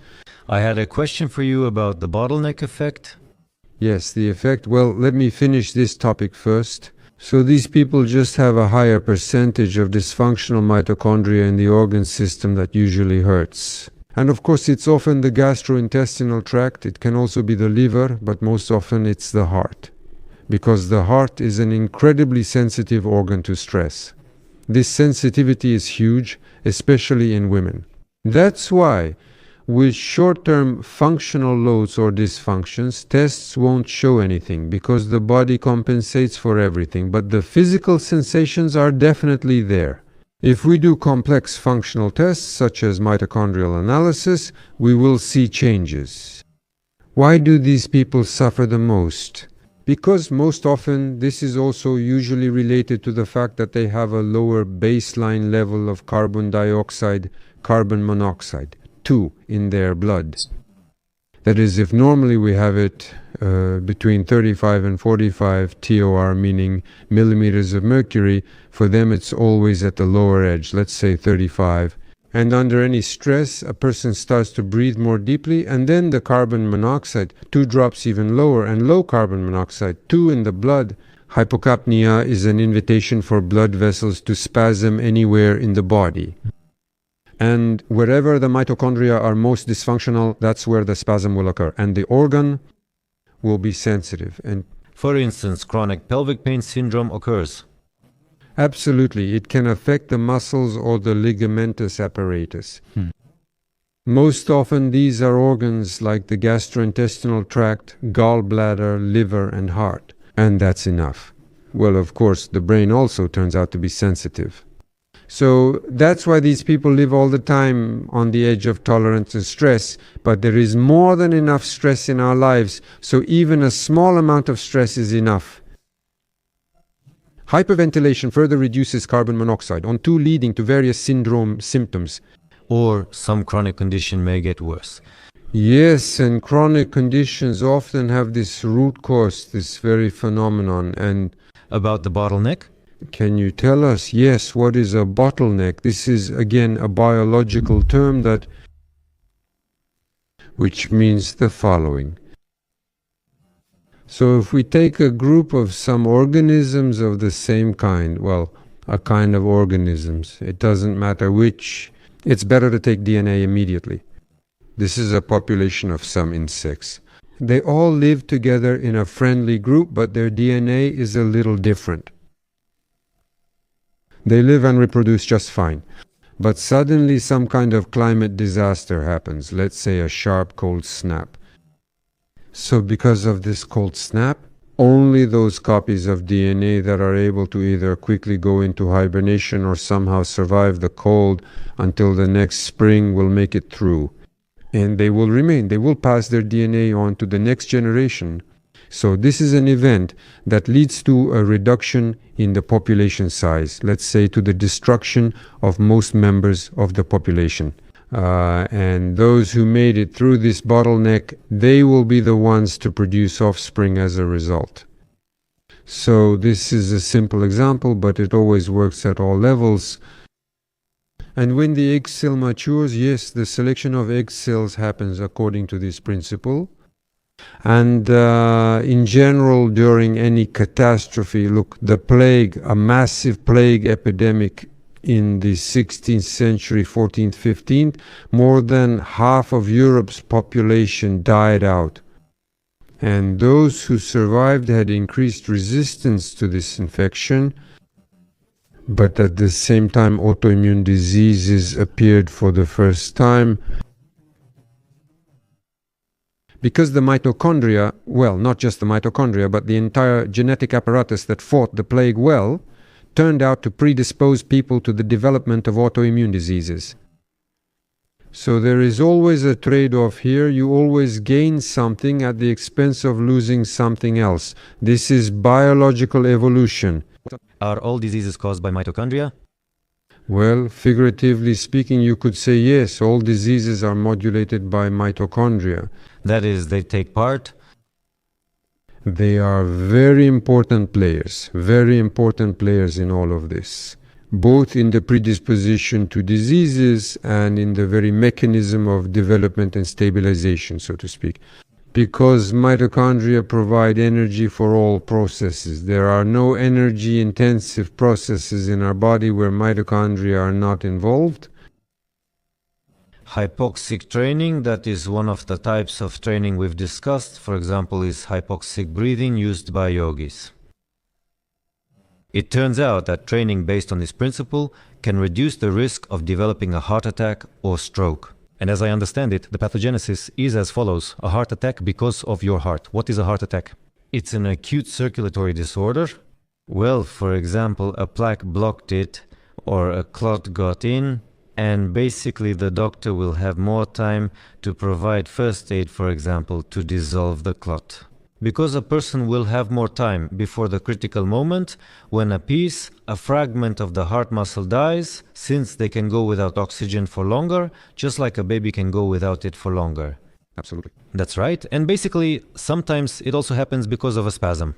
You get nervous and the vessel contracts. So if you practice these types of breathing, or for example, if I recommend my patients to do this a month and a half, or 2 months before surgery, for older patients, the risk of having a heart attack will be much lower. And theoretically, if this happens in the brain, then probably the area of the stroke as well. Absolutely right, absolutely right. There are basically two main mechanisms involved here. Actually, there are more, but these are the two most important ones. First of all, any hypoxic training creates an increased survival reserve in the cells. The most important cells for us are nerve cells, neurons. They are also present in the heart, and they play a very important role there. What happens when we suddenly cut off oxygen and nutrients to an unprepared neuron? In 7 minutes, it dies. Well, on average, 7 minutes. But what if we start giving it small impulses of hypoxia? There you go. There, a few cycles, that is slightly restricted, then let it breathe again. Well, as we already know, mutated mitochondria will die. Yes, that's one mechanism. That is, first of all, we will cleanse the mitochondria population of the most worn out ones. But there's also a second very important mechanism here. Neurons never have their own supply of oxygen. They get all their oxygen from the bloodstream. Oxygen is very important for us to produce adenosine triphosphate. Neurons don't have fuel, like, well, some kind of fuel tank or emergency supply. They don't have glycogen. But when we start creating such cycles, the neuron's nucleus starts receiving impulses. So such fluctuations are expected. We need to look in the program in the library. What do we have against this? But our cell nuclei are the same. And where hemoglobin and myoglobin are synthesized for muscles, for red blood, these same genes, if activated in a neuron, synthesize neuroglobin. That is, each neuron gets a small backup oxygen tank just in case. Moreover, it also gets a small piece of fuel. Glycogen is synthesized in neurons. Neurons that have undergone this cyclic hypoxia therefore have a much greater reserve of resilience. instead of 7 minutes. Well, 15 or even more. Plus, there's a second mechanism, or even a third.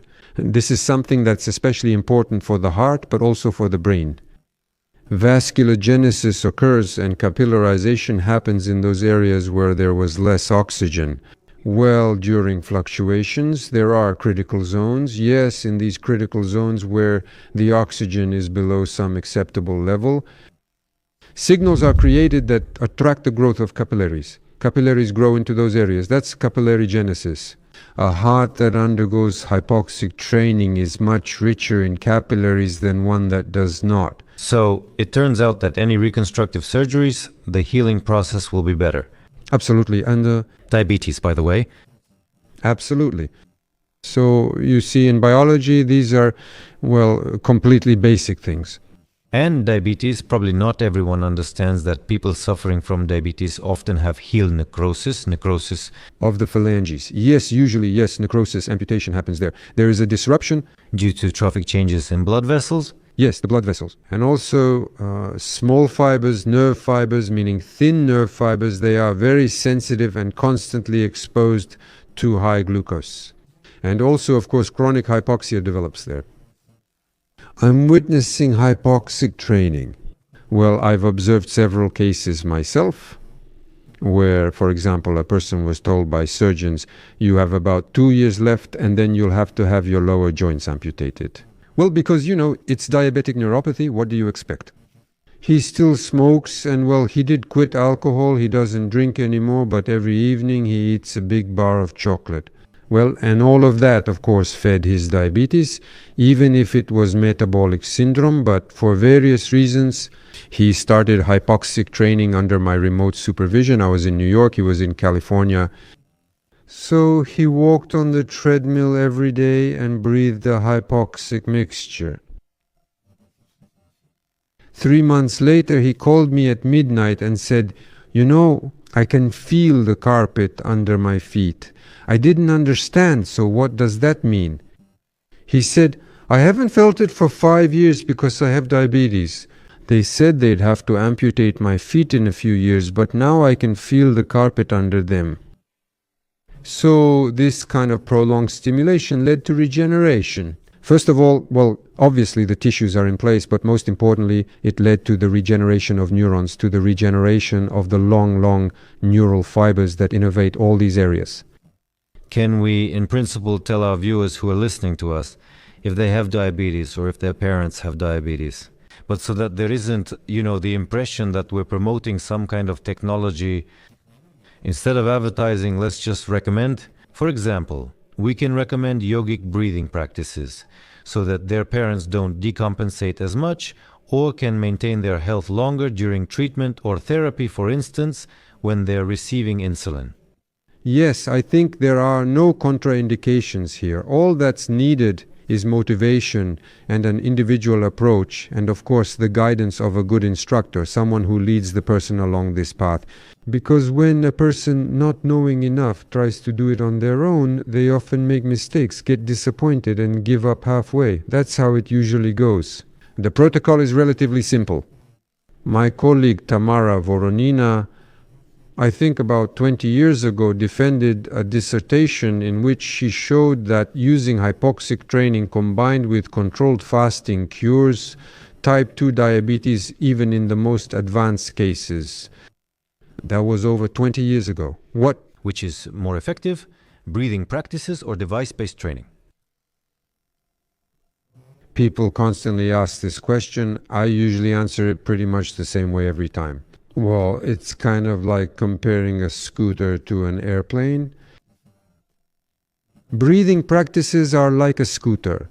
You'll get from point A to point B faster than walking. But if you need to travel thousands and thousands of kilometers, then an airplane is definitely better. Breathing practices are good, first of all, when a person is healthy and when they have time. Because to get a positive effect, you need to spend at least half an hour a day on it, let's say. But if a person is healthy, they're not really inclined to spend half an hour on it, doing breathing practices. And to get an effect many times greater than from breathing practices, hardware training, of course, gives a huge advantage here. Well, to get straight to the point, here's an example. So one of the leading specialists came to see me in Mallorca. Artur Rakimov, who has lived in Canada for years, has written several books on the Buteyko technique. Buteyko is a breathing technique. Yes, Buteyko breathing. Well, everyone knows about Buteyko. By the way, it doesn't cause hypothetical hypoxia. It's hypercapnia, it stimulates the parasympathetic system, but there's practically no hypoxia there. So he came to see me. Well, even though he's an exceptionally healthy person, he still had some health problems. And after 3 weeks of working with my method and the device, he honestly said the following: in these 3 weeks, I got 10 times more results than I did in the last 5 years of work.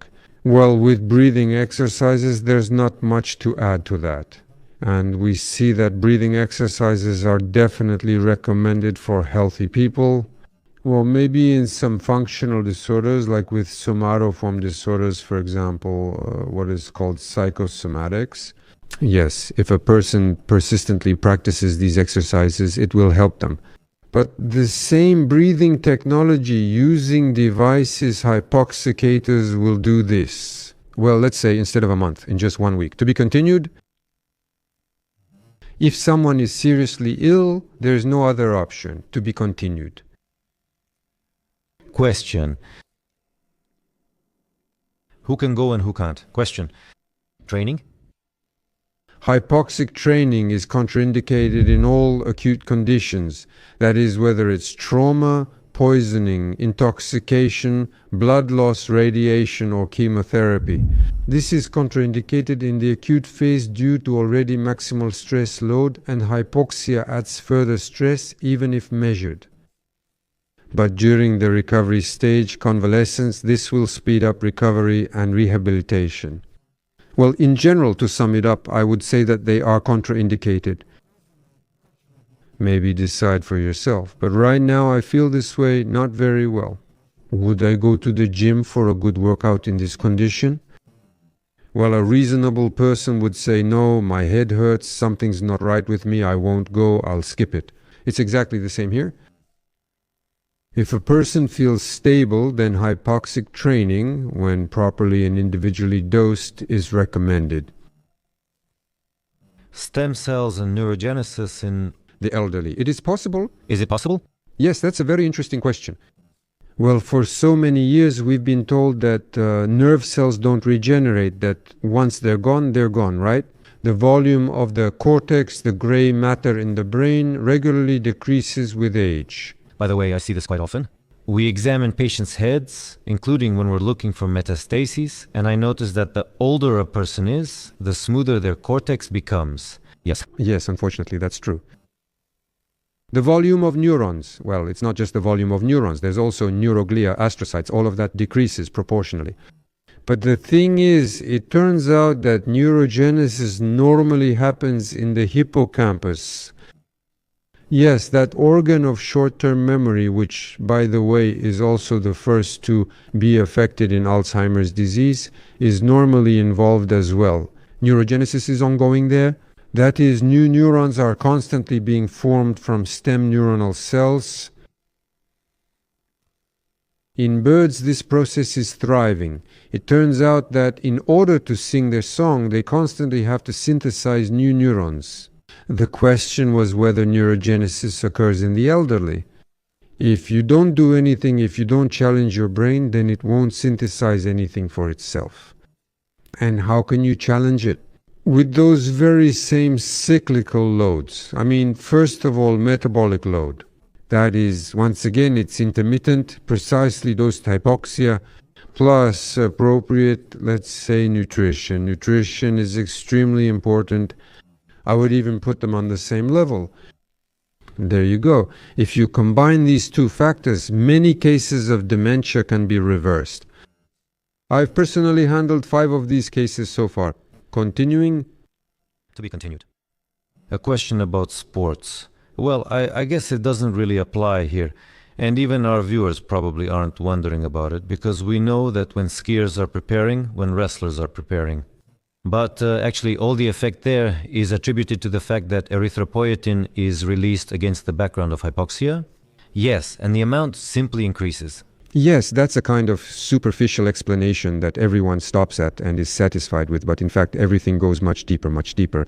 Because, for example, with elite marathon runners, with real winners or super champions, they often even have fewer red blood cells and less hemoglobin than the average person, because their system works efficiently. Precisely because their mitochondria are much more efficient, they can make do with less oxygen, they have greater metabolic flexibility, and they utilize fatty acids much better.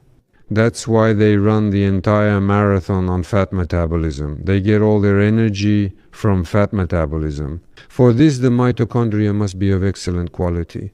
And only at the final stage of the race do they switch to anaerobic metabolism, going beyond the anaerobic threshold, and they have a reserve of glucose. They didn't burn it during the entire long run, and that's why they win.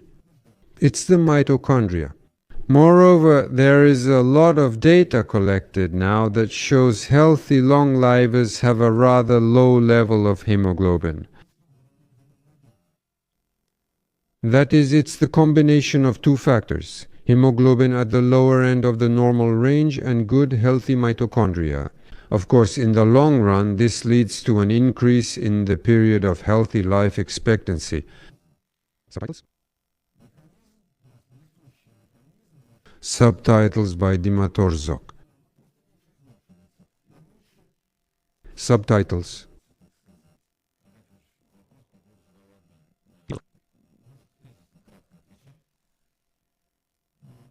Subtitles made by Dimatorzok.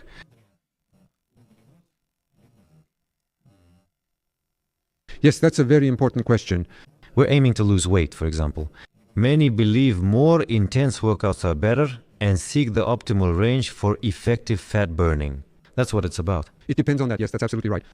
Well, first of all, let's take another look at the biological, so to speak, history of the mitochondria in our body. When a child is born, his mitochondria for the most part work on glucose. And during embryonic development, there is predominantly a glucose type of metabolism, because in hypoxia this is more advantageous. But when the child is born and the mitochondria mature, the whole body matures. To perform its main function, to pass the genome to the next generation, then you need more power, which is provided by higher calorie fuel. And that's fatty acids. But fatty acids are good because mitochondria work on them, so to speak, longer, but at the same time they experience more oxidative stress. Therefore, mitochondrial damage against the background of prolonged fat, so to speak, fuel supply is more significant. On the other hand, mitochondria really love ketones because ketones are actually the perfect food for mitochondria, because they get into this furnace bypassing the transporters. That is, glucose and fatty acids need to be dragged into the mitochondria. There are special mechanisms for that, but ketones just get in there on their own. At the same time, more energy is produced and fewer damaging free radicals are generated. That's why ketogenic metabolism is generally very beneficial for mitochondria, especially for the mitochondria in our neurons. That's why, during fasting, many people notice that their mind works better, they think faster, they sleep less, and have more energy because mitochondria approve of ketogenic metabolism. Moreover, as far as I know, there are even recommendations that if a person has, let's say, not just a tendency but actual epilepsy with seizures, then following a ketogenic diet protocol reduces the frequency of seizures and the need for anticonvulsant medications. Absolutely right. Especially in children. And this was discovered back in the 1930s in the United States when epilepsy was always a huge problem. They tried to treat it and there were very few medications at that time. But I remember it was even connected to the Great Depression, that like children simply had nothing to eat. And doctors noticed that when they were starving, they had far fewer seizures. So the next step was, let's not use starvation. And of course, they measured ketones in the blood. So instead of starvation, let's just use a high-fat diet. And then, yes, it was established very well and studied in depth. Now, of course, the ketogenic diet is experiencing a real boom, and it truly is a powerful tool, but it's not all powerful. For example, I think the ketogenic diet should be used in cycles, because that's how it works. There are some negative aspects to it. That is, for increasing the duration of a healthy lifespan, mono diets are not suitable. You need to skillfully use the whole spectrum from strictly ketogenic to even vegan, but in cycles. Such cycling provides the maximum ability to control the quality of mitochondria. Arkady Fyodorovich, I'll get back to fat burning. Well, let's continue with the idea that the mitochondria decide. Considering what we're used to, nutritionally and beneficial for hypoxia, that's glucose. So, it turns out the mitochondria decide whether to burn fat or, well, use fat or carbohydrates depending on the oxygen concentration. I recall this from lectures, even inside its membrane. So it turns out that when there's little oxygen, it stops burning fats and switches to using glucose as an energy source. So it turns out that these super intense workouts, when you're drenched in sweat, are less effective for burning fat. When people ask how or what I do, I mention I learned this from those lectures. How do you decide on a target heart rate? For me, it's not about heart rate, it's a breathing test. That is, you should give yourself a load where you're slightly out of breath, but can still maintain a conversation. That's the optimal range. I'd like to hear your opinion. Yes, that's absolutely right. We're simply talking about developing fat power, fat aerobic power. That is, let's take marathon runners as an example again. The ratio of fats and carbohydrates being utilized at any given moment can be determined by the ratio of exhaled carbon monoxide, 2 to oxygen. I won't go into details, but there are devices that can clearly and accurately display this. This is the percentage of fat metabolism. This is the percentage of glucose metabolism energy production. Of course, you can determine this with this test, but the most important thing is that for everyday use, this simplest method is absolutely correct. If you can still maintain a conversation with your partner while running, whoever is running with you, that's exactly the range we're talking about, and of course it's different for everyone. Yes. And it's not always dependent on the pulse that we count by formula. No, it will even depend on your current conditions. So you need to learn to catch this feeling, but I can say that it should never exceed. There. Well, I'll force myself, I'll just keep running. By no means. So it's kind of a feeling, yeah, the body says, well, that's it. And most importantly, it shouldn't be monotonous. It should be interval running. It's the same principle as interval training. Interval training. Well, right now, for example, high-intensity intermittent training is becoming very popular, right? Strength training, interval training, high-intensity interval training, so-called, yes, high-intensity interval training. This is a great method, really, for healthy people. It's just excellent. Short runs alternating between sprints and slow jogging, then sprints and slow jogging again. That's what it is. Such a strategy will lead to an increase in the power of fat metabolism and fat energy production. Definitely. So this is hypoxic training. This is a form of hypoxic training, for example, as it exists. First of all, you can voluntarily hold your breath while running. There is such a training option. I also use it sometimes. Well, that's for athletes. There is finally opportunities. It's easy to do this while swimming. How many strokes do you take? Inhale, inhale, exhale. Give an example for our guys and girls. An example of a workout, like how they do it in the pool, for example. The first option, and in the gym while running, the second option for hypoxic training.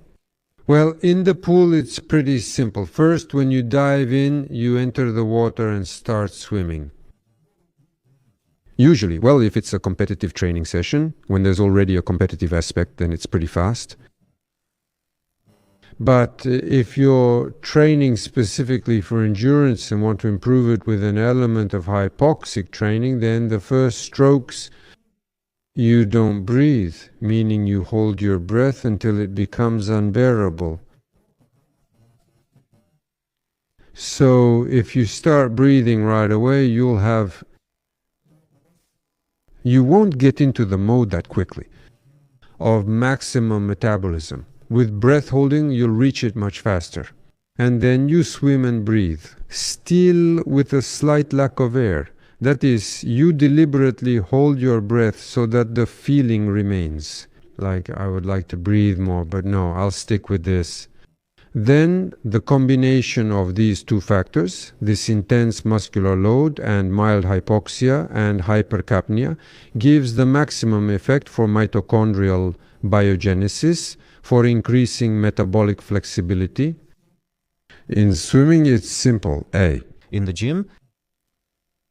In the gym, honestly, I haven't seen it give any results. Because where? It goes. When a large muscle mass is being trained, there is always, of course, a very powerful stimulation of the respiratory center, and usually lactate levels spike immediately, so it's hard to develop hypoxia during the process. Running Running is easier. When running, I'm talking about, for example, interval running. So explain it simply and clearly. I just arrived at the gym. Today I want to run in a way that gives me the most benefit, not in terms of burning fat, but in terms of training my mitochondria, killing off the bad mitochondria. Well, the scheme here is pretty simple. First of all, a treadmill works best for this. No, none of those steppers or anything like that. That's less effective, as experience shows. Just a treadmill, but you need to set it at a certain angle right away, a steep one. Well, usually they go up to 15 degrees, but you can start with 10. And why do you start like that? Because it immediately gives you a load that's higher than just walking on a flat surface. Yes, and then on this raised incline, you start increasing the speed. Breathe strictly through your nose, only through your nose. Under no circumstances should you start breathing through your mouth.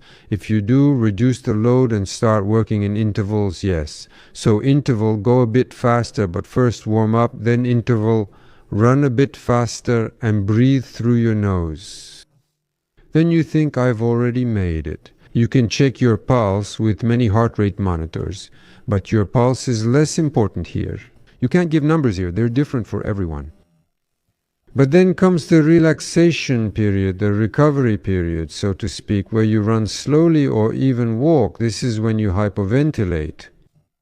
That is, you make a full exhale and then micro inhales. Like that, yes. So you don't take a full breath into your chest, you make a full relaxed exhale, and then you take these small micro inhales. All the time, you stay with this feeling of slight air hunger or even a manageable shortage of air. One simple symptom will tell you about its effectiveness. You will start sweating a lot. Because it is hypoxia during physical activity that strongly stimulates sweating. And you'll immediately notice, wow, I'm really sweating a lot. That will be the criterion of effectiveness. Borreliosis. You raised this topic yourself. I'm interested in having you tell the viewers, first of all, in a few words about this disease, and that it is supposedly hard to treat or not treated at all, and how, for example, hypoxia can cure this disease. Oh, I'm afraid that won't be enough here. As simply as possible. As simply as possible. Well, look, first of all, what is borreliosis?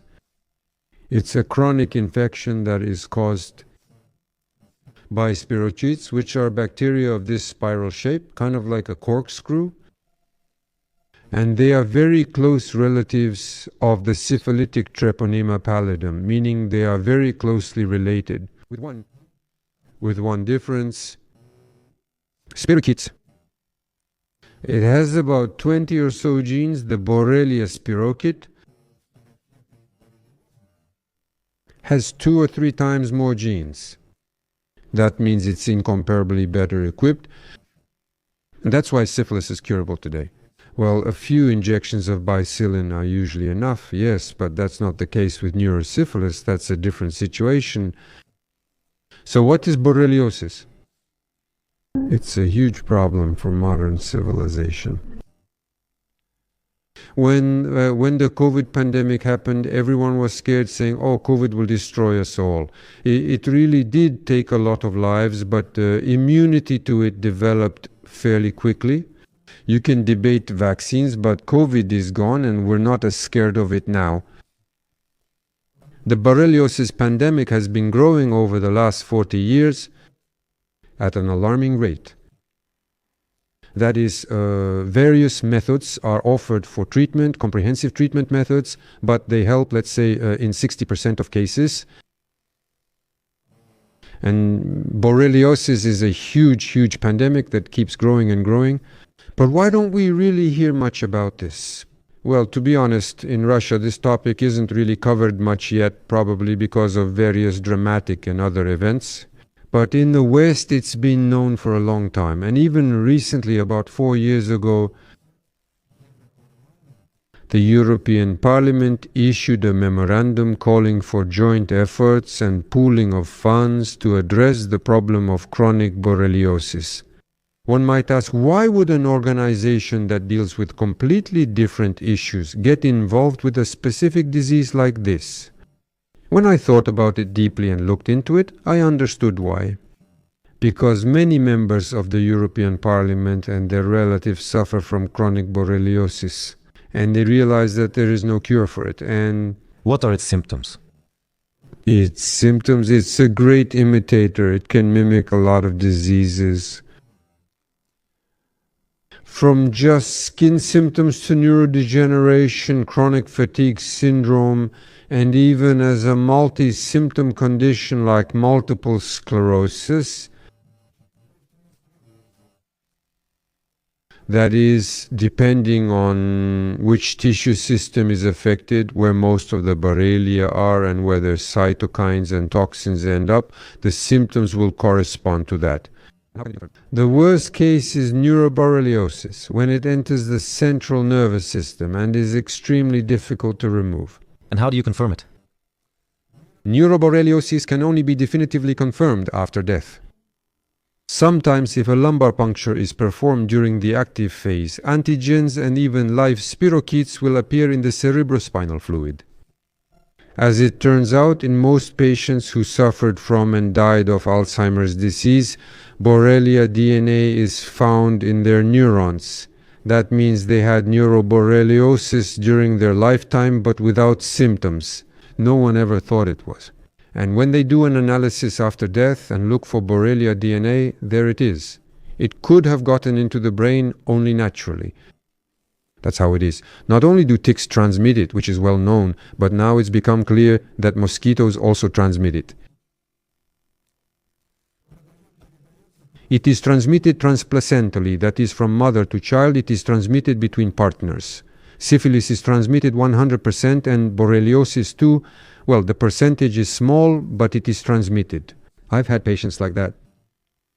Subtitles created by Dimatorzok. So why are these bacteria? So is that it? First, what effects are you talking about?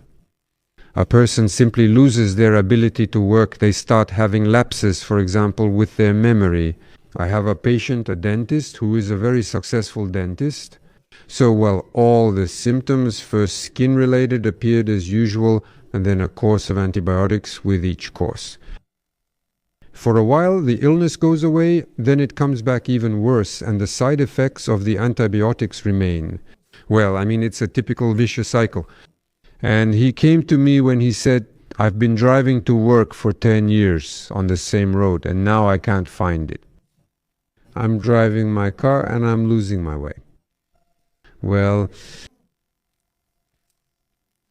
treatment, what kind of treatment do they offer? In the early stage, you need to approach treatment with this in mind. First diagnosis is very difficult. Why? because the patient goes to the doctor who deals with this problem, for example, to a dermatologist. Actually, they rarely go to a dermatologist, but most often that's who they see. For example, the knee hurts, both knees hurt, there's inflammation, and it's not clear what it is. Often, in healthy people with strong immunity, the knees are where Borrelia bacteria hide, though not always the exact site. There's very poor blood supply there, a thick cartilage with few blood vessels. There's constant hypoxia there, and that's their favorite place. They love hypoxic niches where there's consistently little oxygen. That's where they come from. Then, from time to time, they spread throughout the body, gradually lowering immunity because, well, in the end, it's hard for the immune system to fight such a constant infection. Besides, Borrelia are different in that they constantly shuffle their antigens, so the immune system simply doesn't recognize them. Many attempts have been made to create a vaccine against borreliosis, but it hasn't been successful.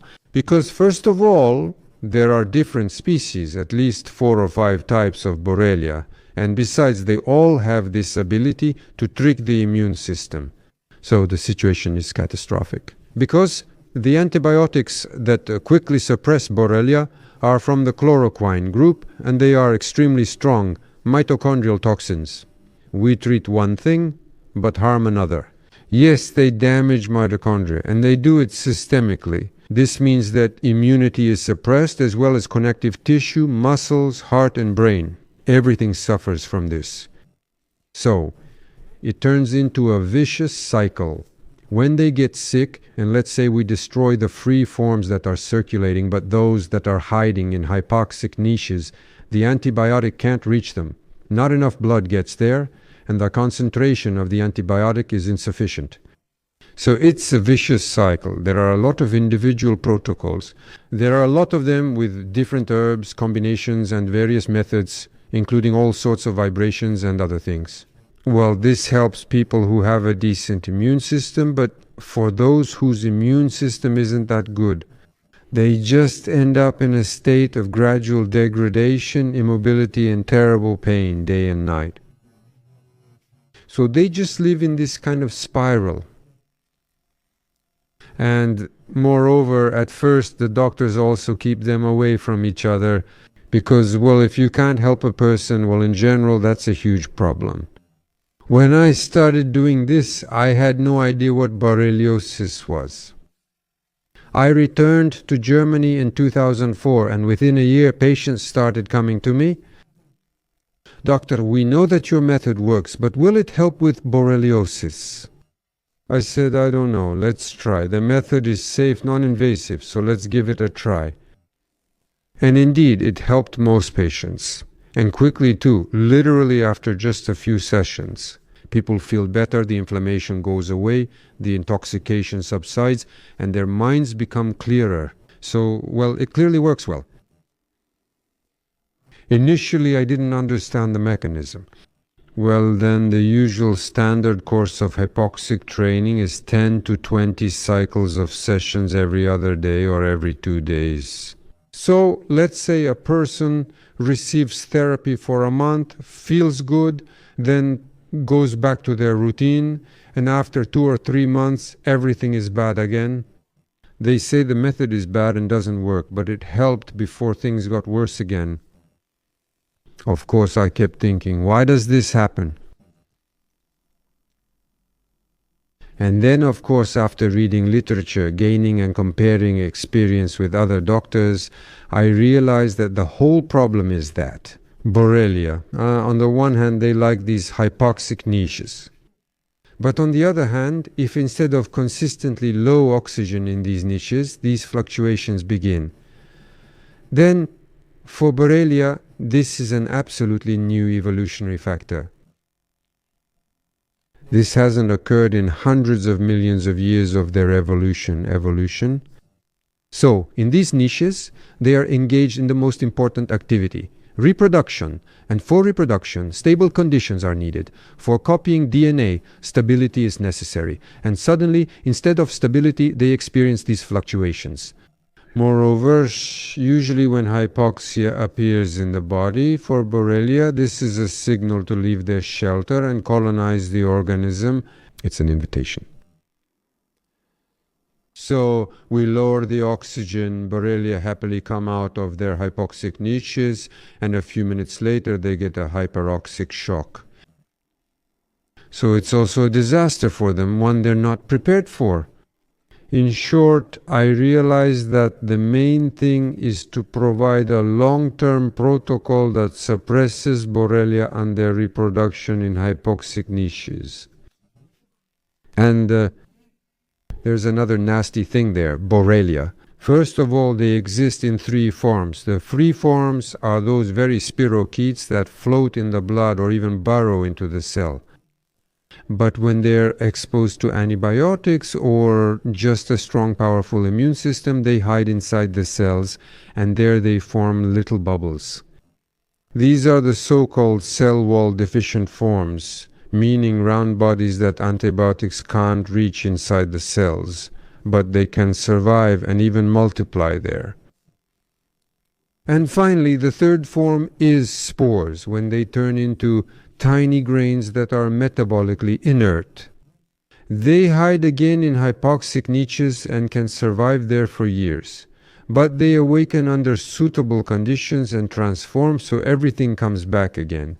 So this is an incredibly cunning infection that has been evolving with us already. Well, the thing is, there was a hypothesis, and it was even written in a book, that this is a kind of biological weapon that was developed by the Japanese, improved. Yes, then the Americans continued this development, but then there was a leak. That's how it is. Why? Lyme disease? Because Lyme is a place in Connecticut, Lyme Island, where you see the first epidemic of borreliosis was described. When school children, scouts, went on a field trip to the forest and came back, all of them you see with arthritis, healthy kids. And suddenly, all of them developed arthritis. Well, they realized it was some kind of infection. And after some research, Willy Burgdorfer discovered that it was this spirochete, which they named Borrelia burgdorferi. That's why, yeah, and there on that island, Plum Island, there was a biological laboratory. They really did conduct research there, infecting mice with Borrelia and some other things.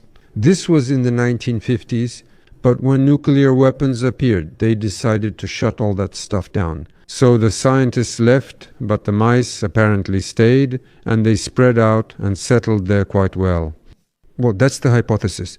And so, since then, this extremely virulent form of Borrelia has been affecting everyone and everything. In fact, unfortunately, that's not the case. Or maybe, fortunately, it's not the case. Why? Because when well-preserved human remains were studied, let's say from 10,000 years ago or 6,000 years ago, there too, They found it too. they found this ice mummy in the Alps. Otzi, yes, the Iceman who died in the glacier there 6,000 years ago. And when they examined him thoroughly, they discovered that he was simply full of Borrelia. Moreover, in pieces of amber, they found ticks that are 6 million years old. They are full of Borrelia. This infection has existed so long that it has adapted very well. Why did such a pandemic suddenly happen? Well, first of all, because global warming has stimulated the growth of the tick population and they stay active for longer. Also, people really love going on excursions in the forest. People now live closer to the forest. There are a lot of summer cottage settlements surrounded by Borrelia forests. Ticks are carried by birds too, so it's best to avoid taking cats and dogs into the forest. That is, the area of contact between this infection and the human population has simply increased. Well, probably the general weakening of immunity that we talked about also played its part. But that's all just the introduction. So when I realized that you just need to do hypoxic training for a very long time and with a lot of effort, and the last straw, the final point in this realization was when one of my patients from Serbia, he has a diving school. And in the summer, clients come every day and he has to dive with them. And in the winter, he does other things. So in the winter, his borreliosis gets much worse. But in the summer, when he dives deep every day, he gets better and better, and by the end of summer, he feels healthy. He went through courses of antibiotics, saw all kinds of specialist doctors, both in Germany and everywhere else. He tried everything. He realized nothing could be done without NADEG. He found me online and visited me in Mallorca. So I treated him for 2 weeks. He did hypoxic training, bought the device, and took it home with him. Now it's been 6 years and there's no more borreliosis. Well, for him it went away pretty quickly. But for me, that was the trigger. The fact is that diving, even diving to 2098 feet, where the partial pressure of oxygen increases, and then it returns to normal oxygen, in other words, the oxygen fluctuations themselves, not necessarily. Hypoxia or hyperoxia also work. Unstable conditions, yes, to create instability, then it suppresses the biological cycle. As a result, now I have, well, first of all, I wrote a book. It's available on Amazon. Yes, about borreliosis. Why can waves of oxygen destroy chronic borreliosis? Now people are reaching out. Very rarely do they come to see me in person. I mostly guide these patients online. They buy the equipment for home use and go through the courses. And, well, what kind of people are reaching out? Those who have spent at least 10 years visiting all the authorities and have realized this already. Is not that simple. But usually, from 3 to 6 months, there is a gradual, so to speak, improvement. 6 months is usually when everything else follows. They continue because hypoxic training, why stop it when it only brings good effects? So, in this way, I think this problem can be solved. Galina Fedorovich, as a final remark, probably not a question, but a request. Could you wish something to our listeners? Maybe give some advice? Well, of course, it's a bit cliché. I wish you health, optimism, and a good mood. But most importantly, don't lose hope. Don't lose hope, even in the most difficult situations. Keep making constant efforts. It's like those 2 frogs in a jar of sour cream. Never forget that you have to fight until the very end. The frog that keeps struggling longer will jump out of the jar. Movement is life, it turns out. Movement depends on mitochondria. Without them, it doesn't exist. Thank you.